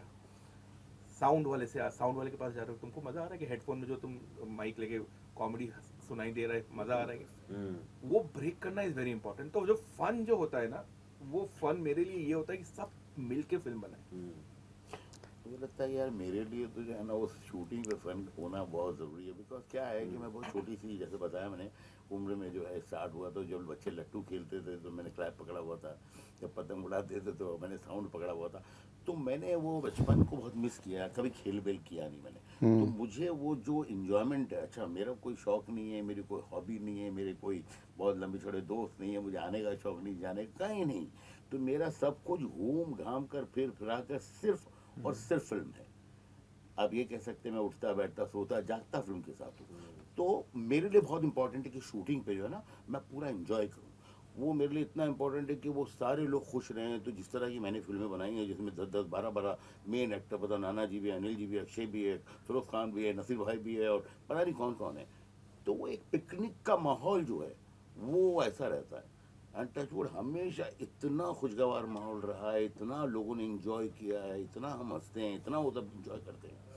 तो मुझे मतलब वो यार बहुत ज़रूरी है कि हम सेट के ऊपर जो भी है एक अच्छा एटमॉस्फेयर रहे और लोग खुश रहे। That is very important. हाँ, जैसे कभी कभी होता है, हम लोग एडिट थे, कब यार फिल्म खत्म होगी, तो ये बोलना इज समथिंग, आपको ऑडियंस बोल रही है कि कब ये पिक्चर खत्म होगी। हाँ, exactly, you are right, she is so right, you know, which is not a good sign at all. Okay, जैसे सेट्स के ऊपर एक अच्छा खाने का इंतजाम कितना इम्पोर्टेंट है? बहुत ज़्यादा इम्पोर्टेंट है ये। Army marches on it's stomach कहते हैं ना। खाना अच्छा नहीं मिले तो फिर फायदा ही क्या है। Right. बहुत ज़्यादा, बहुत, ये बहुत अहम बात आपने उठाई है। जी जाते ही हैं तो कुछ रेकीज में हम सिर्फ खाना खाते हैं। राइट रेकीज जो होती है ना, first round of location hunting, उसमें सिर्फ हम जाते हैं चाट कहाँ अच्छी मिलती है, या एक एडी का काम वही होता है, यही होता है कि खाना तुम बताओ। गूगल पे ढूंढते रहो कि खाना कहाँ पर अच्छा मिले, बहुत जरूरी है। और वो लोकल से भी आप दोस्ती करते हैं इसी गरज से कि उनके घर से आएगा, राइट। जो बाजार में नहीं मिलता उनके घर से आएगा। ये आप तो खुद भी बनाते हैं? नहीं, मैं बनाता नहीं हूँ, मैं खाने में ज्यादा नहीं, आपने पहलगाम में हम लोग के लिए बनाया था, मटन कोरमा बनाया था आपने? मैंने बनवाया था सर। अच्छा। हाँ, मेरे वहाँ पर जहाँ मैं रह रहा था ना, वहाँ बाबा जो था उसने बनाया था। तो अच्छा सा ऐसी इन्फॉर्मेशन आई कि मैंने बनाया, मैंने नहीं अच्छा बनाया। ओके, अभी तो बताना नहीं इतने सालों से हम लोग इम्प्रेशन में थे कि आपने हाँ, उन्होंने बहुत अच्छा बनाते थे। हम भी बनाते हैं, हाँ, हम भी बनाते हैं अब फिल्म कुछ और। ओके जैसे आपने सॉन्ग्स का आपने जिक्र किया 90s के आप सॉन्ग्स प्ले करते हैं, एक कमर्शियल फिल्म में या फिर आई थिंक किसी भी फिल्म में, इंडियन फिल्म में फॉर एग्जांपल, गानों की क्या क्या रेलेवेंस होती है उसको एक स्टोरी को आगे लेके जाने के लिए? I think all of you have picturise songs beautifully in very different context all together. So Imtiaz आप स्टार्ट करें। उनसे ही जैसे पंजाब, मैं हूँ पंजाब फॉर एग्जांपल, आपने जिस तरीके से आपने शूट किया है, I think it's one of the most beautiful picturise songs may be in the recent times. Thank you very much sir. मुझे पर्सनली गाने बहुत अच्छे लगते हैं फिल्म के, और ख़ास करके गानों को शूट करना बहुत अच्छा लगता है। और गानों का जो प्रोसेस होता है बनने का, जब आप स्टूडियो में होते हैं, और मेरे म्यूज़िक डायरेक्टर्स हमेशा से थोड़े से, मतलब उन्होंने मुझे थोड़ा सर पे चढ़ाया है। They allow me to come into the studio, they allow me to come और into every process, so I enjoy that. फिर जब सेट पे गाना बजता है ना सर, जब हम शूट करते हैं, ट्रॉली चलाते हैं, that is the happiest time for me on set. I Right. Love it. और मुझे बहुत, ये लोग कहते हैं यार ये गाने ख़त्म हो जाएंगे फिल्म से, और मैं खुद भी लॉजिकली ढूंढता हूँ कि कैसे अचानक से गाना शुरू हो सकता है, मगर मैं चाहता हूँ कि किसी तरह से वो रहे। And I feel that may B because बचपन से जो सिनेमा देखा है या नाटक भी देखे हैं, कभी यात्रा उस गांव में जो थिएटर होता है वो भी देखा था, तो म्यूज़िक हमेशा से होता था, you know. So I feel that for me, like when I am writing the screen play only, I feel that अच्छा ये जो बात है ना ये गाने में आएगी, बिकॉज बहुत सारी बातें अनीस भाई आप कह नहीं सकते ना डायलॉग में, उस तरह से लोग बोलते नहीं है, जो ऊपरी, जो थोड़ा ज़्यादा फिलोसॉफिकल बातें होती हैं, जो हमारे जहन में चलती हैं, या जो हमारी अंदर की बात है जो हम कह नहीं रहे होते लोगों को, वो सारी चीज़ें कैसे बयान होंगी? कभी कभी तो वो बहुत ज़्यादा ज़रूरी हो जाती हैं। जी, So I feel that songs are the way to push forward. So I really enjoy songs and shooting of songs and making of songs. right. I think Tamasha as well, the way you start the film as well, it's beautiful the way it is done. Okay, Kabir, आपके लिए See, I believe that music is a very strong element of films. लेकिन my personal journey with lip sync songs has been that's been my personal journey. I think क्योंकि मैं documentary से आया था, तो मेरी पहली फिल्म काबुल एक्सप्रेस में कोई लिप सिंक गाना नहीं है, it's only background score. Right, फिर न्यूयॉर्क में जब मैंने लिखा तो उसमें आई फेल्ट कि नहीं यार ये जो चीज़ें हैं ये गाने के थ्रू बोलेंगे तो बहुत अच्छा रहेगा, लेकिन तब भी लिप सिंक गाने को मैं कमिट नहीं कर पाया था। It didn't come. New York has a lovely album but it has all background songs. My first collaboration with Pritam. तो मुझे लगने लगा फिर जैसे जैसे मैं लिखते गया ना, मुझे लगा कि the story dictates its own treatment. क्योंकि जब मैं वही इंसान हूँ जो न्यूयॉर्क में लिपसिंग सिंग्स के साथ स्ट्रगल कर रहा था, टाइगर में भी मुझे समझ में नहीं आ रहा था एग्जैक्टली कैसे डालूं कैसे नहीं डालूं, बजरंगी जब मैं लिख रहा था ऑर्गेनिकली मैंने ही लिखा और वो 6 गाने आ गए उसमें, और मुझे लगा ये परफेक्टली प्लेस्ड है। So then I started realising कि यार स्टोरी मुझे डिक्टेट करेगी कब गाना चाहिए। 83 में वो बताता अगर कपिल देव गा दे तो मुझे जूते पड़ेंगे तो वो, लेकिन उसमें सबसे ज्यादा गाने हैं, 8 गाने हैं उस फिल्म में, सब बैकग्राउंड में। So it's I think it was for me a very personal sort of a thing of how to understand its usage, and I feel I'm still learning that. तो That's जैसे amazing. आपने बोला कि गाने मुझे लगता था खत्म हो जाएंगे, तो मैंने तो स्टार्ट किया कि गाने नहीं होने चाहिए। अच्छा, मेरा मतलब जब जो असिस्ट करता था मैं, और जब ये होता था तो कहीं ना कहीं मुझे, मैं अपने आप को ऐसा ढाल लिया था कि गाने क्यों होने, आप गाने तो नहीं, जब आप फिल्म बना कहानी रोकते हैं वो। फिर जब मैं स्त्री बनाने लगा तो खेत वाला गाना हाँ, चाहिए और चाहिए। फिर उससे पहली पिक्चर ना वो दूसरा था वो नोरा के साथ, तो मेरा जो प्रोड्यूसर है वो तो फुल सॉन्ग वाले हैं, तो उन्होंने बोला अमर गाना आया, तो मैं उसमें सोच रहा हूँ मैं ना इसको एकदम ऐसा टिपिकल गाना है ये तो फुल डांस वाला है, इसको कैसे करूँ मैं, इसमें लड़के से डांस कराऊंगा साड़ी पहन के। बेसिकली लड़की नहीं डांस कर सकती क्योंकि स्त्री आ जाएगी, तो लड़के ही आपस में सब डांस कर रहे, कोई बाहर नहीं निकल रही। तो अब तीनों का फोन आया मुझे कि भाई तू नहीं करना चाहता मत कर, तेरा कन्विक्शन रख। और उसने मुझे ऐसा फ़ोन करके रख दिया। सडनली मैंने अपने आप को रियलाइज़ किया कि मैं ये जो ढाल रहा हूँ अपने ऊपर कि गाना नहीं होना चाहिए, ये मैं एक मुखौटा पहन रहा हूँ। मैं घुस नहीं रहा हूँ फिल्म के अंदर, क्योंकि अगर आप अपनी जर्नी देखो, सिनेमा जो आपने देखा है, जो आपको कोई फिल्म याद आती है, आपको गानों से याद आती है। आप पूरा कोई भी पुरानी, अभी आप शोला शबनम बोलेंगे, कोई भी फिल्म एक आध डायलॉग, बट गाने एकदम याद है आपको। कई फिल्में चली हैं, मतलब जिनमें तो- 2-3 गाने बहुत बड़े, अरे बवाल, तो वो पिक्चर बवाल। ये फिल्म देखते हैं। और बवाल उससे क्या एकदम। हुआ कि आपको वो रियलाइज हुआ कि आपकी लाइफ में आप भी नाचते हो, आप जब मजे करने तो आपको गाने चाहिए, बट आप क्यों गाने से भाग रहे हो? क्योंकि आपको एक फिल्म मेकर बनना है जिसमें गाने नहीं होंगे। You have to be serious film maker, क्योंकि फर्स्ट फिल्म में आपको भी पता नहीं आप क्या बनाना चाह रहे हो, मतलब आपको मजा आता है जब भी मैं गाने में, जब भी ऐसा हो देखता हूँ, मतलब आप सब देखता हूँ, बट हाँ यार ये एकदम से नाचने क्यों लगा, आपने गाने क्यों लगा? फिर अपने आप को आपने बोला कि नहीं, अभी तो तुम भी अपनी जर्नी स्टार्ट कर रहे हो, घुस के बनाते हैं। और ऐसा घुसा कि हर गाने में मुझे भी घुसना पड़ता है, यू नो। बहुत जरूरी है। हाँ, तो वो वही, तो फिर आपको मजा आने लगता है, फिर आपको लगता है, फिर आप कहीं ना कहीं उसको कट टू गाना नहीं करेंगे, हाँ, आप क्योंकि आप भी घुसे हुए हो। घुसे हुए हो उसमें, तो आप लिखते वक्त ऐसा- अमर तो लिटरली भी घुसे हुए हैं। हाँ हाँ, अमर तो मैं- परफॉर्मर है। अच्छा, हाँ, नहीं, वो ऐसे ही, क्योंकि मैं He's मॉनिटर पे danced बैठ के on the नाच screen, हाँ, हाँ, on screen. मॉनिटर पे बैठ के ऐसे ही मैं ऐसा मस्ती कर रहा हूँ, नाच रहा हूँ। राज ने देखा, अरे इधर आ जाओ, मैंने कहा हाँ आ जाऊँ क्या, जल्दी से कैप लोग, मेरे बाल नहीं ठीक है, और नाच दिया, और उसके बाद से वो चल गई फिल्म। तो अभी लगता है हर गाने में, हर पिक्चर में नाचना is important. So how much credit do you give to आज की रात for the repeat value of Stree 2?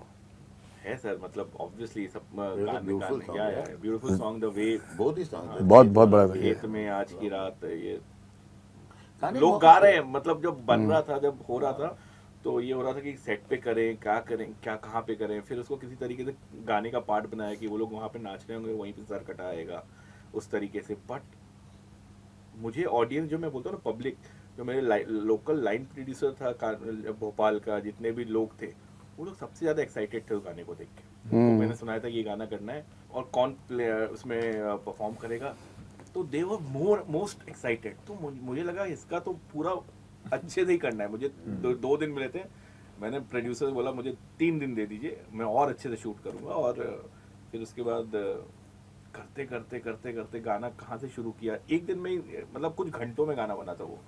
मतलब दुबई में ऐसे ही गए थे और वहाँ पे ऐसे बैठे बैठे कुछ करना है, करना है, विद इन 4 आवर्स वो गाना बना।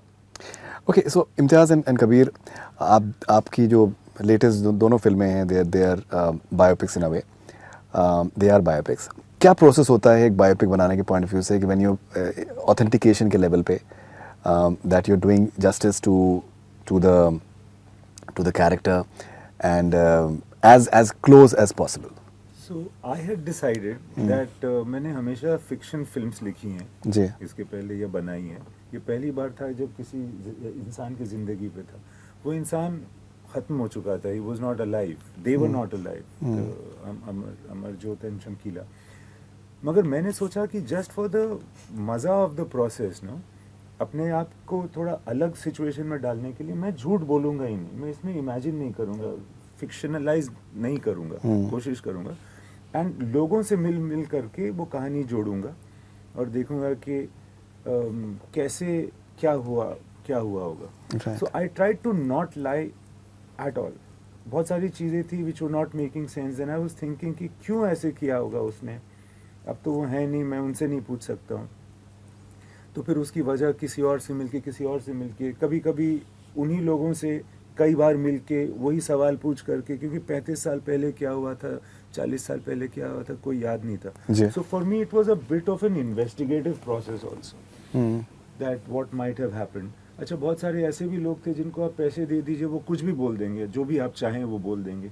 वो खुद ही कभी कभी सीन इमेजिन करके बोल रहे हैं, आपको मालूम है कि ऐसा हुआ नहीं होगा, because this doesn't hold by the laws of physics maybe. Right. But then so थोड़ा सा इन्वेस्टिगेटिव था, ना, रियली एंजॉयड इट। कुछ ऐसे सीन थे कि वो तो रूम में अकेले ही थे, तो पता नहीं क्या हुआ होगा, मगर उसमें भी आप ये तफ्तीश कीजिए कि जब गए थे तो क्या बोला था किसको, फिर जब आए निकल करके तो क्या कहा था, तो देयरफॉर अंदर क्या हुआ होगा। तो इस तरह की थोड़ी सी इन्वेस्टिगेटिव तरीका था मेरा। Right. What about you, Kabir? So definitely an element of that is there. You have to investigate, authenticate. Sometimes, बल्कि मुरलीकांत पेटकर की कहानी तो ऐसी थी कि मैंने जब पढ़ी थी तो मुझे लगा ये हो ही नहीं सकता। और फिर जब मैं फाइनली उनसे मिला भी, जो मैं कहानी सुन रहा था, तो एक्चुअली अगर आप पिक्चर आपने अगर देखी है तो उसमें course. श्रेयस तलपटे का जो कैरेक्टर है वो मैं हूँ, मैं सुन रहा हूँ और बोल रहा हूँ ये हो ही नहीं सकता है। How can this such a story exist और हमें पता ही ना हो। In Brajendra Kala, I think is a very good character. Brajendra काला जी, सो वो एक रहता है। और लेकिन हैविंग सेड दैट मुझे लगता है कि you have to be true to the soul of the story. तो उसमें कभी कभी हम for the sake of better story telling 2-3 characters को मर्ज कर देते हैं। जैसे उनके 2-3 कोचेस थे, लेकिन हमने 2-3 कोचेस को एक प्रिंसिपल कोच में मर्ज कर दिया। तो वो सब चीजें हैं आप जो आपको ड्रामेटिक स्टोरी टेलिंग के लिए आपको करनी चाहिए, as long as you are true to the soul of the story और what that person stood for. वो सब आप फज नहीं कर सकते, बिकॉज अगर आप वो फज कर रहे हो तो फिर why were you attracted to that story. Right. वो कहानी तो आपको इसलिए अच्छी लगी क्योंकि उन्होंने जो इनहेरेंटली किया था वो आपको बहुत मैजिकल लगा था। Right. तो वो आपको सुर करेक्ट रखना पड़ता है। Right, okay. सो अमर, मैं आप सब लोगों से एक बात पूछना चाहूँगा कि जैसे सेल्फ सेंसरशिप का क्या रोल है एक क्रिएटिव आदमी के लिए? वाइल राइटिंग या वाइल शूटिंग ना कहीं एक सेल्फ सेंसरशिप आ जाती है। आप सोचते हो नहीं बोलोगे, नहीं करोगे, लेकिन कहीं ना कहीं आपको लगता है कि यार ये पास नहीं होने वाला, ये नहीं निकलने वाला, यू नो। तो आपको करना पड़ता है क्योंकि आप कहाँ दिखाने वाले हो।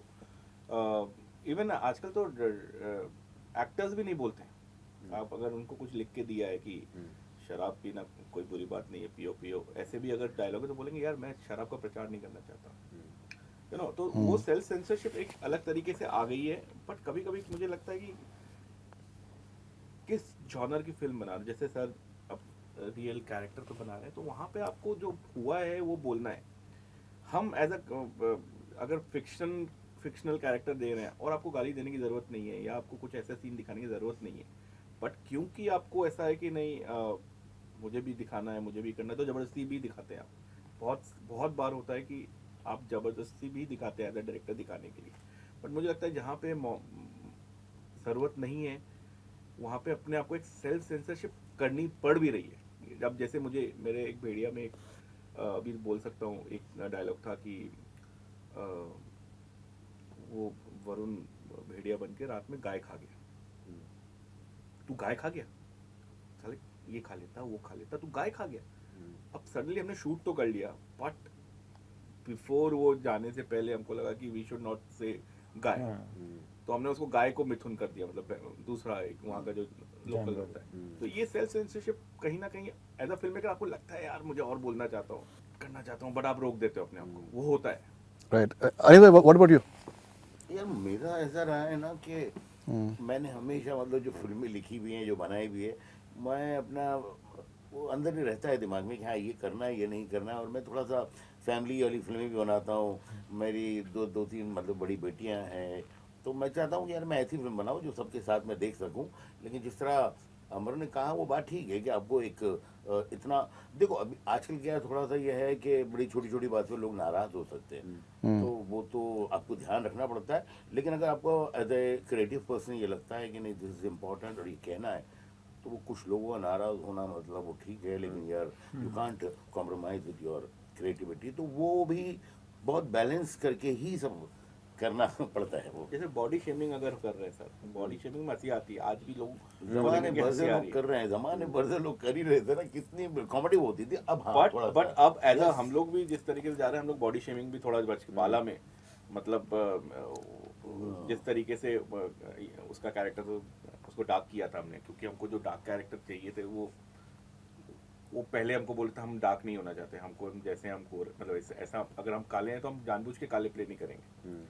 तो आपको एक्टर नहीं वैसा स्टार नहीं मिल रहा है, देन आपको किसी को डार्क करना है एंड आप क्रिएटिव प्रोसेस में वो गलत हो गया तो आपको गाली पड़ेगी, अच्छा तो वो डार्क नहीं मिला, तुम गंजे को गंजा बोल रहे हो, या भाई मेरा पति गंजा है। तो कहीं ना कहीं आपको बहुत ऐसा बॉडी शेमिंग भी करनी है, आपको ह्यूमर भी उसमें लेके आना है, बट आप तो ये वाली सेंसरशिप आ गई है। राइट, मगर एक सेंस ऑफ रिस्पांसिबिलिटी रहना Yeah, that is जरूरी true. है। That is absolutely. इसलिए And I ना- think all the filmmakers are very मतलब वो responsible लोग हैं, and जानबूझ के they don't want to hurt anyone. अगर वो जानबूझ के आपकी कोशिश है, थोड़ी मालूम भी पड़ती है, वो और देख अगर भी आपने जाता है। ईमानदारी से किया, जानबूझ के नहीं किया है, वो भी पता लगता है। और वो फिर मुझे लगता है इतना तो होना ही चाहिए। क्योंकि क्या होता है ना, हम लोग वैसे we are ordinary people, but we are also aware of the fact that हमारे पास एक बहुत पावरफुल चीज़ है। हम फिल्म डायरेक्ट करते हैं, वो लोग देखते हैं, हम खुद अपने बचपन में या अभी भी कितना ज़्यादा इन्फ्लुएंस हो जाते हैं फिल्मों से। So what ever anybody sense of responsibility is, हम लोग all directors kind of know that ये बहुत पावरफुल वेपन है। तो कई बार सोच करके जो चीज़ें हम ऐसे बोल सकते हैं एक दूसरे से, वो फिल्मों में दिखाने के पहले कई बार सोच करके ही हम उसको जाने देते हैं। कभी कभी बुरा भी लगता है, यार मेरा इतना अच्छा जोक है वो पंच चला जाएगा। बिल्कुल बिल्कुल। फिर आप सोचते हो नहीं यार, एक पर्टिकुलर तबका है, शायद उसको बहुत बुरा लगे। कोई आदमी आकर के बोलता है कि नहीं यार ये जो है ना उस फला ने इसको वो हर्ट हो जाएगा, आपको बड़ा गुस्सा आता है उस आदमी पे कि कितना जाहिल है। फिर आप उसके पॉइंट ऑफ व्यू को देखते हो। But again thankfully it's a collaborative process, so you know we go through that. But I think balance is important. Very good. Right. ऐसा नहीं होना चाहिए कि आपने खुद ही इतना सेंसरशिप कर दिया खुद के ऊपर, इतना ज्यादा डर करके लिख रहे हैं, तो उसमें भी कोई मजा नहीं है। You have to balance I think जैसे अनीस भाई ने बोला ना कि आजकल वैसे भी थोड़े से लोग सेंसिटिव होकर बुरा मान जाए, तो अपना खुद का एक मॉरल कंपास भी बहुत इंपॉर्टेंट है। और उसमें एक बहुत बड़ी इंपॉर्टेंट चीज़ है कि which battle is worth fighting. कुछ battles are worth fighting for. तो आप कुछ कहना चाहें, आपको लगता है कि नहीं ये बहुत इंपॉर्टेंट चीज़ है और ये मैं क्योंकि कुछ लोगों को बुरा लगेगा उससे डर जाऊं और ना बोलूं, वो देन मैं सोचूंगा नहीं यार ये तो मैं बोलना चाहता हूँ, ये मैं बोलूंगा और इसका जो फॉल आउट होगा वो फिर देखेंगे, विल फेस इट।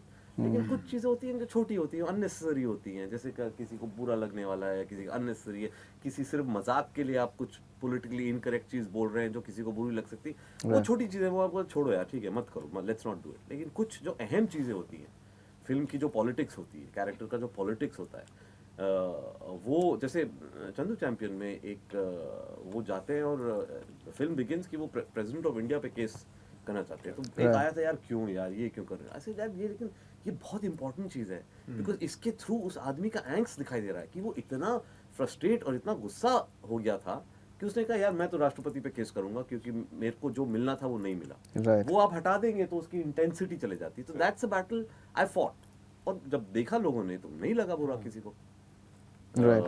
सो वो आई थिंक अपने मॉरल कंपास से आपको डिसाइड करना पड़ता है कि किस What चीज़ exactly? के लिए आप लड़ें और किस चीज़ को आप जाने दें। ओके सो जैसे इम्तियाज़ फॉर एग्जांपल जो आपकी फिल्म चमकीला के लिए जो आपको एक बहुत अप्रिसिएशन आपको जो मिला है, वो बहुत हद तक उसका एक जो एक एलिमेंट ऑफ प्रोग्रेसिव एलिमेंट है, बिकॉज वो एक बहुत ही डिबेटेबल उसके चमकीला के बारे में जो उनकी लिरिक्स को लेकर और जिस तरीके का उनका एक पर्सनालिटी को लेकर जिस तरीके का हंगामा सा रहा है।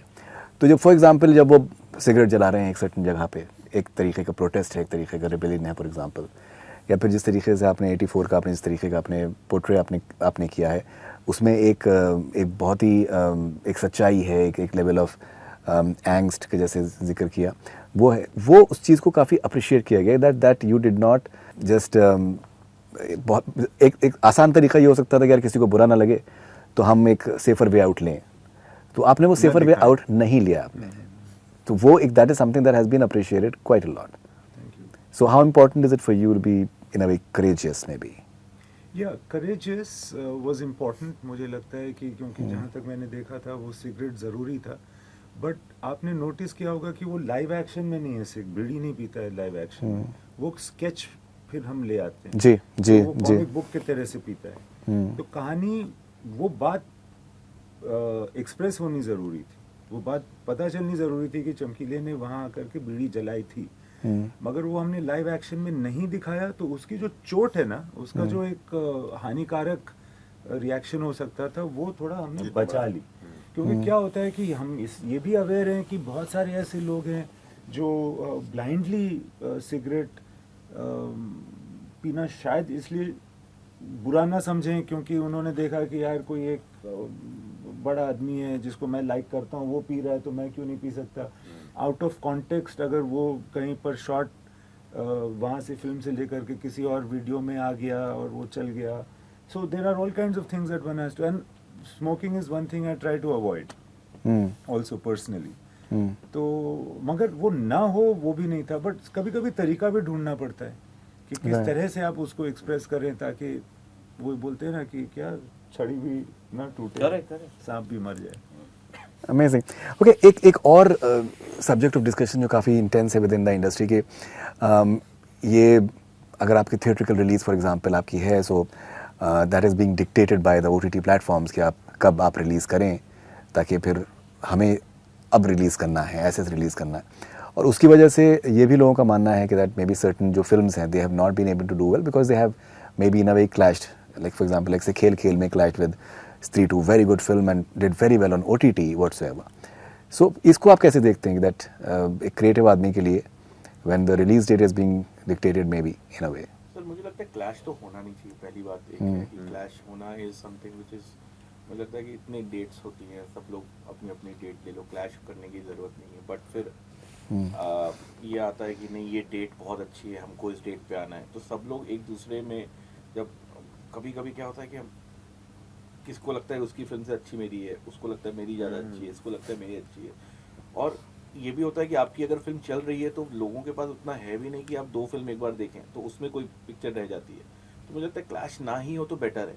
बट जो डेट्स का जो होता है कि प्रोड्यूसर होते हैं, एग्जीबिटर्स होते हैं, डिस्ट्रीब्यूटर्स होते हैं, उन सब लोग बोलते हैं सर ये डेट तो आपकी है, ये डेट आपकी। अब आप उसमें as a film maker, as a director, मैं तो ज़्यादा, क्योंकि आप लोग तो तब भी अपनी फिल्में प्रोड्यूस करते हैं, सीनियर्स हैं आप, मैं एज अ अभी मुझे तो जो डेट दी है, अगर मेरी पिक्चर कंप्लीट हो रही है तो I have to deliver my film. और उसमें मैं अगर मैं नहीं कर पा रहा हूँ उस डेट पे, तो I will talk to my producer कि मेरी पिक्चर नहीं हो रही है। तो वो बोलेंगे अच्छा ठीक है तेरी पिक्चर नहीं हो रही लेकिन अच्छी डेट दिया है, तो जा रहा है अपना छोड़ के। मैं बोलता हूँ सर अभी क्या करेंगे, देखेंगे। तो डेट्स इंपॉर्टेंट होती हैं, क्योंकि स्त्री की वो 15 अगस्त की डेट कहीं ना कहीं एक जो नंबर्स जो आए हैं, लोग बोलते हैं कि डेट इज़ वेरी इंपॉर्टेंट। भेड़िया में मेरे साथ वही हुआ था कि हमसे पहले दृश्यम 1 हफ्ते पहले आई थी, तो लोगों ने दृश्यम देख रहे थे, भेड़िया नहीं देखी थी, और बाद में उन्होंने देखी। तो ये मुझे लगा कि हाँ डेट्स आर इम्पॉर्टेंट ऑल्सो।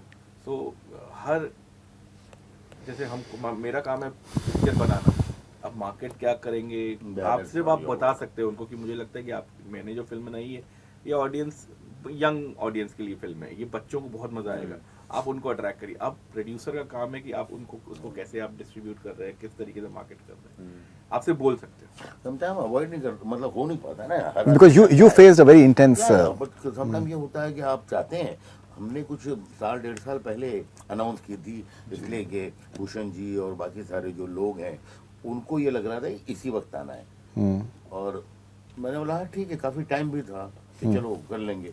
मेरी वैसे इत्तेफाकी बात है कि इसके पहले कोई ऐसी फिल्म नहीं जो डेट पे आई है, कोई त्यौहार में, और अच्छे वो आई, और मतलब मेरे थोड़ा सा कैलकुलेशन कम भी है इस मामले में, तो इसी वक्त आना था, तो मैंने ठीक है। अब उसके बाद जो है वो अवॉइड हो ही नहीं सका, हालांकि उन्होंने भी ट्राई किया कि नहीं आए, हम भी, बट अभी वो आ गई फिल्म, तो ठीक है क्या किया जा सकता है, वहाँ सारे दोस्त लोग ही थे यार, तो ऐसा भी नहीं सोच सकते ये नहीं यार ये। तो मैंने हमेशा ही कहा यार दोनों फिल्में चलें इंशाल्लाह, और अच्छा त्यौहार है, और हुआ भी ऐसे। हाँ बिल्कुल, तो ये भी हुआ। बट समटाइम हाँ, अगर मुझे लगता है कि अगर क्लैश नहीं होता तो शायद अगर हम अलग आते तो हमारा भी कुछ अलग जो हिसाब होता, उनका दोनों को जो थोड़ा बहुत जो नुकसान होना है वो डेफिनेटली हुआ है। इवन एडवांस आपका बहुत लेट खुला, एकदम बिल्कुल एडवांस खुला ही नहीं, बिकॉज ऑफ दिस रीजन ना, तो काफी प्रॉब्लम्स होती है। राइट। तो ये एक्चुअली हमें, अगर हम as a panel of directors बोले ना, तो मुझे लगता है ये जो एक पॉइंट के बाद पिक्चर ना कमोडिटी बन जाती है, वो पे ट्रेड जो होता है वो काम करने लगता है। और वो सही में, जैसे अमन ने बोला, एट वन पॉइंट लगता है यार छोड़ दो यार, ये इसमें हमें घुसाओ ही मत। और अगर सर डायरेक्टर घुसा ना, तो अगली फिल्म जब वो बनाएगा ना, तो ये सब दिमाग में रहेगा पहले हाँ, कि अच्छा मुझे डेट ये लेनी है, मुझे एग्जीबिटर को ऐसे खुश करना है, आपको अपना अलग ही होना पड़ता है। बेसिकली ये डायरेक्टर का काम नहीं है टेक्निक। अभी जैसे अमर ने कहा ना, एक ही पॉइंट हमारे लिए, भाई हमारी पिक्चर वहां तक कंप्लीट होगी या नहीं, हाँ। That's the only concern we should have for a date. उसके बाद वो अच्छा डेट है, बुरा डेट है, एक तो आधी चीजें समझ में नहीं आती हैं कि वहाँ के लिए अच्छा है लेकिन यहाँ के लिए अच्छा नहीं है, और वो ऐसे होगा, इट्स लाइक ओके। तो कंप्लीट का भी ये जरूरी नहीं है कि भाई उसके पहले हम लोग हो ही जाएं, और तभी ऐसा कई मरतबा ये भी होता है कि उसके रेस कर रहे हैं हम लोग टाइम के अगेंस्ट, वो हमेशा होता है हमेशा कि अलग करना है। राइट। चादर दोगे उतना या फैलाएंगे क्योंकि अगर हमको मौका मिले तो एक काम करते हैं, अगले हफ्ते करते हैं, नहीं इसके बाद करते हैं, अगले वो एक सेटिस्फैक्शन जो है फिल्म का, वो देख देख के नहीं यार ये थोड़ा कर लेते हैं, ये थोड़ा कर लेते हैं, वो ऑलवेज होता ही है ना यार। राइट। तो वो जरूरी भी है कि एक पीछे तलवार रहे कि नहीं भाई आपका अच्छा है बुरा है जो भी है वो यही है। राइट, जैसे अनुराग कश्यप ने एक डिबेट सी स्टार्ट करी कि स्टार्स और उनके जो इंटोराज होते हैं एट टाइम्स, और उनकी जो टीम्स होती हैं और मेकअप और बहुत से और जो पैराफर्नेलिया है, that adds a lot of stress as far as in terms of you know budgets and even costings everything. आप लोग कैसे देखते हैं इसको? 100% एकदम एब्सोल्युटली और राइट। लोग अगर बारात आ रही है तो ऑब्वियसली स्ट्रेस तो बढ़ेगा ही बढ़ेगा। और पहले नहीं होते थे, मतलब I been around for whatever 17-18 years, देखा है हमने, मतलब बढ़ते काबुल एक्सप्रेस में हमारी पूरी क्रू सब कुछ मिला के 38 लोगों की थी। आज अगर आप 2-3 स्टार ले लें तो सिर्फ ऑन्टोराज ही 38 का होगा। मतलब आप एज अ डायरेक्टर, अभी अगर हम लोग बात करें प्रोड्यूसर्स छोड़ दें, उनको तो बात ही पड़ता ही है। As a director when you are directing and आपको एक मॉनिटर देना पड़ता है, हाँ, एक टीम सब बैठ के देखते हैं और वो बोलते हैं "उफ", ऐसा वो लोग भी करते हैं you know? उनको कोई लेना देना नहीं है फिल्म से, समझ में नहीं आ रहा है मैंने क्यों उसके बाल खराब किए हैं या मैंने क्यों खराब किया, लग बट रही वो है। करेंगे। हाँ।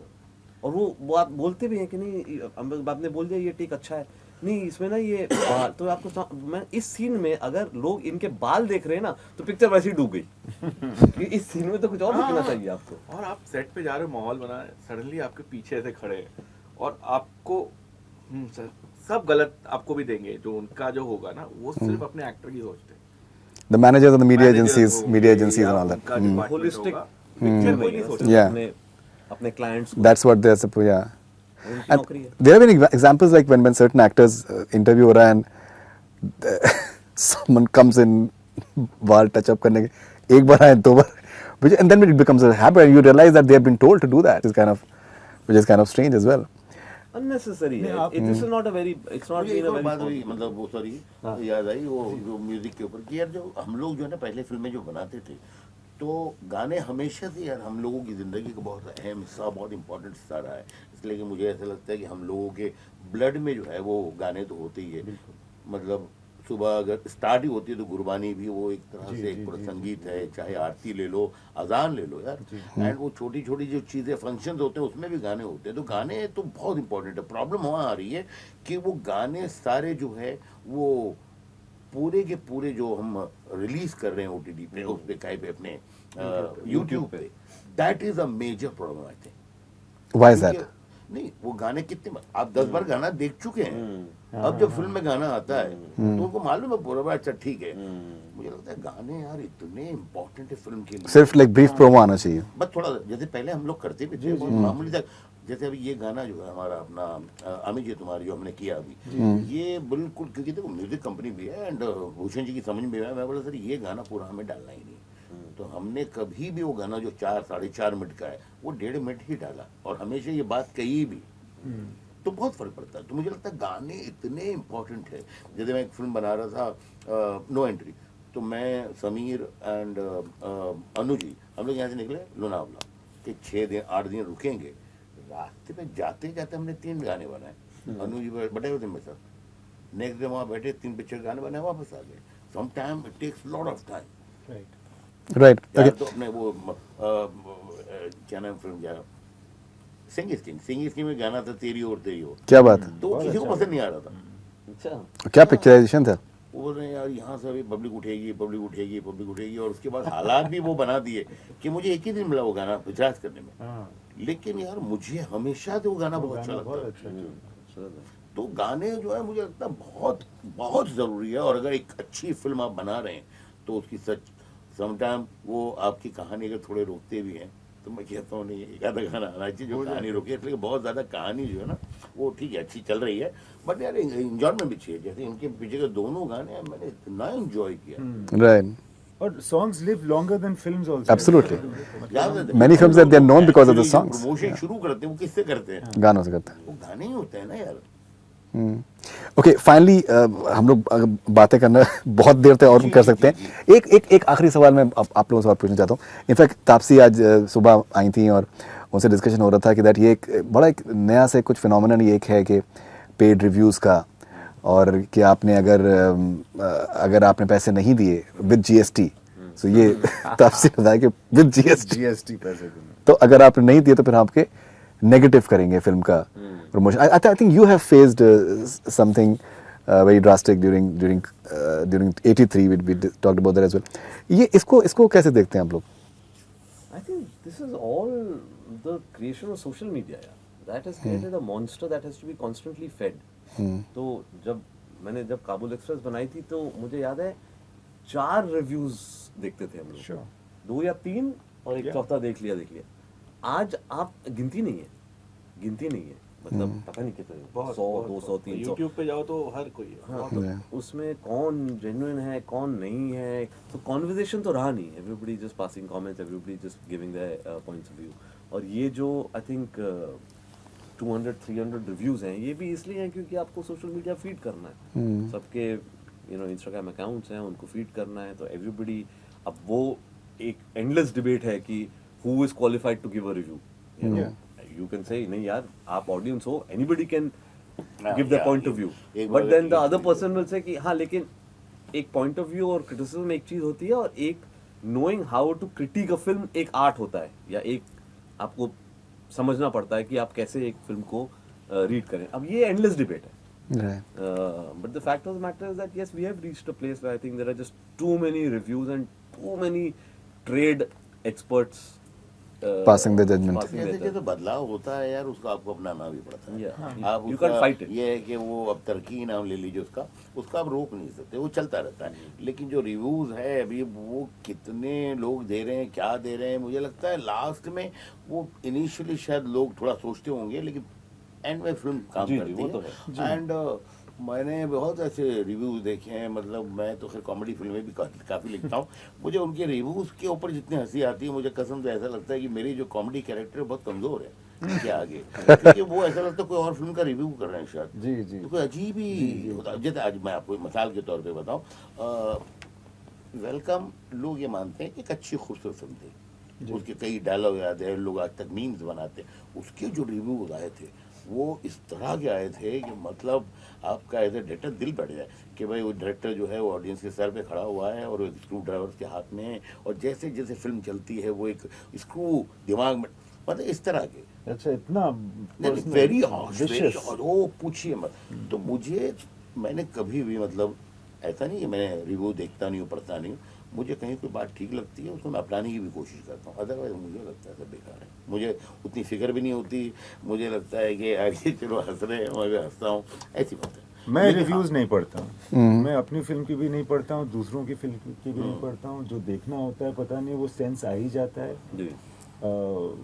मैं बिल्कुल रिव्यूज नहीं पढ़ता हूँ, क्योंकि अक्सर बहुत पहले से जी जो क्रिटिक्स या रिव्यूज होते थे उसमें मुझे एक अजीब सी, मतलब ऐसा हुआ, मैं आपको एक एग्जांपल देता हूँ कि वही होता है ना कि वो अच्छी है मगर पिछले फिल्म के जैसी नहीं.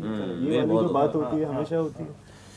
सो लेकिन पिछली फिल्म जैसी होनी भी नहीं थी. क्या क्यों होगी? सो हुआ ये कि किसी ने स्टार्स ज्यादा इसमें दिए थे.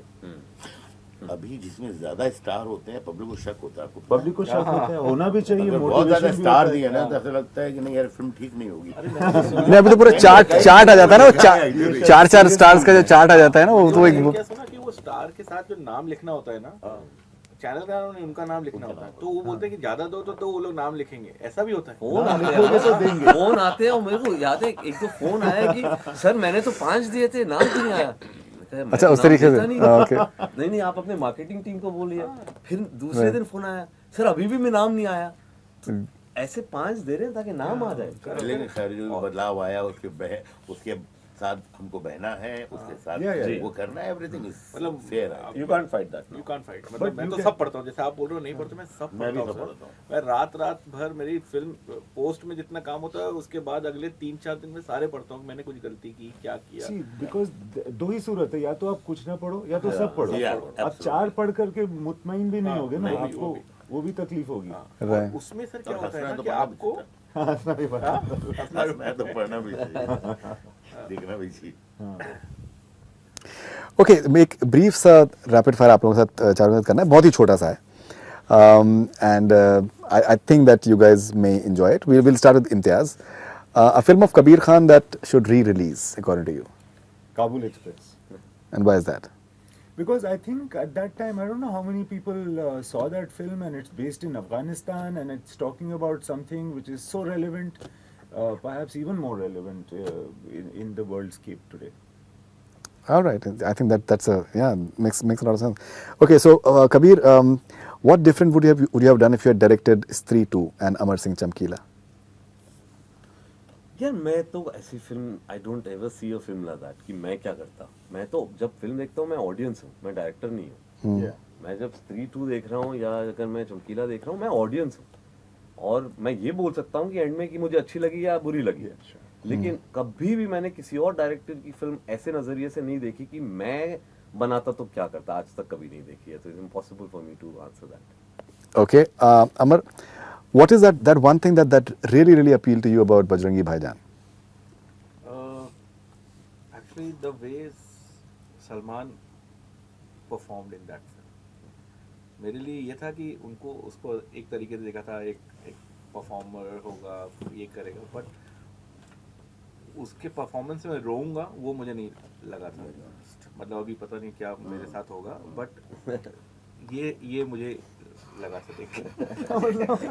पता नहीं अभी कौन क्या बोल दे. सोशल मीडिया आ गई. नहीं. Okay, अनीस भाई, अगर आपने जब भी मैट आपने डायरेक्ट की होती तो कास्टिंग आपके सेम रखते हैं, कोई आप कास्टिंग में भी आप कुछ ऑर्डर करना चाहते हैं? यार मैं उतनी अच्छी फिल्म बना नहीं पाता. इतनी अच्छी बनाई है. और इस तरह जैसे आपने इनके बारे में पूछा, ईमानदार से बता रहा हूँ, ये बड़ी प्यारी फिल्में बनी हुई यार. एंड मुझे लगता है कि उस फिल्म में शाहिद से ज़्यादा अच्छा कोई कर नहीं सकता था.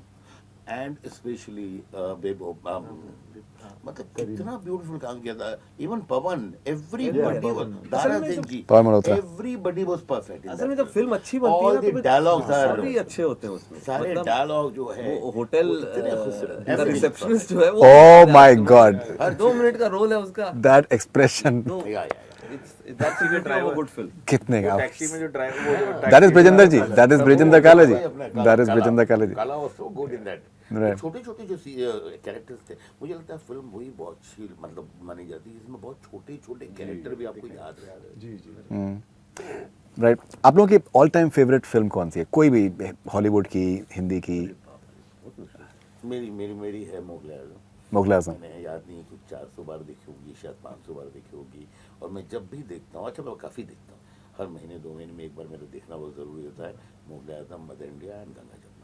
वो फिल्में देखकर मुझे मतलब अच्छा लगता है, बहुत अच्छा लगता है. आप मुगल आज़म को क्या अडेप्ट करना चाहेंगे in modern context, like in मैं नहीं, मुझे लगता है कि मैं दुनिया के हर डायरेक्टर को सलाह दूंगा कि आप दुनिया में कितनी भी बहादुरी कर लीजिए, ये बेवकूफ़ी सोचना भी नहीं. उसका एक सीन, उसका एक शॉट, उसका एक डायलॉग मुझे नहीं लगता कोई कर सकता. ये मेरा पर्सनल मानना है, मे भी कुछ अलग है. मुझे लगता है कि इट इज अल्टीमेट. ओके, आप मुझे आपके शोले लगती है. मुझे शोले बहुत पसंद है. मैं 1000 दफा देख सकता हूँ. मुझे सारे डायलॉग भी याद हैं. मुझे श्याम बेनेगल की जुनून भी बहुत अच्छी लगती है. wow, that's a very two contrasting options whatsoever. Okay, what about you?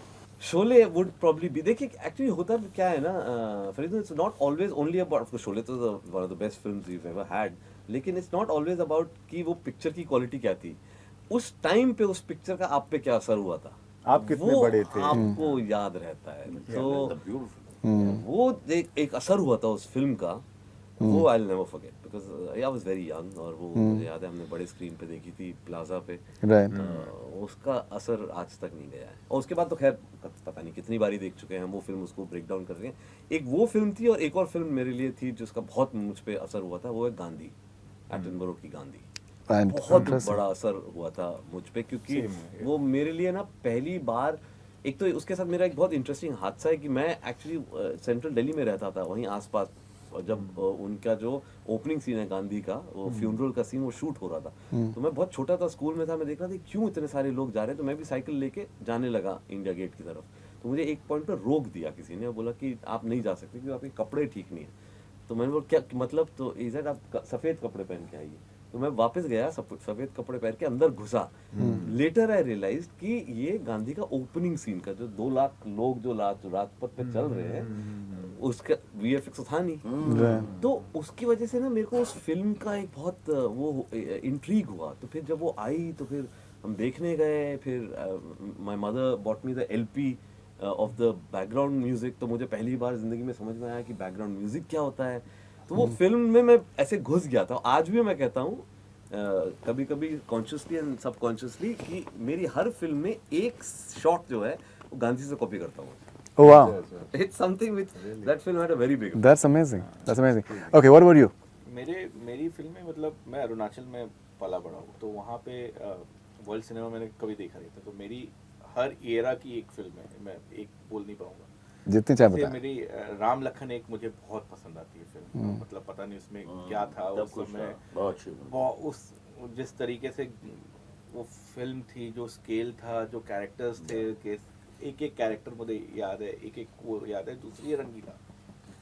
Rangeela, interesting. जब थोड़ा एक आप जब बड़े हो जाते हो तो आपको समझ में आता है। आप अभी तक आपने 90s का सिनेमा देखा है, क्योंकि आप उधर हो। हम लोग अरुणाचल में लाइट नहीं होती थी, तो राशन के लेने जाते थे।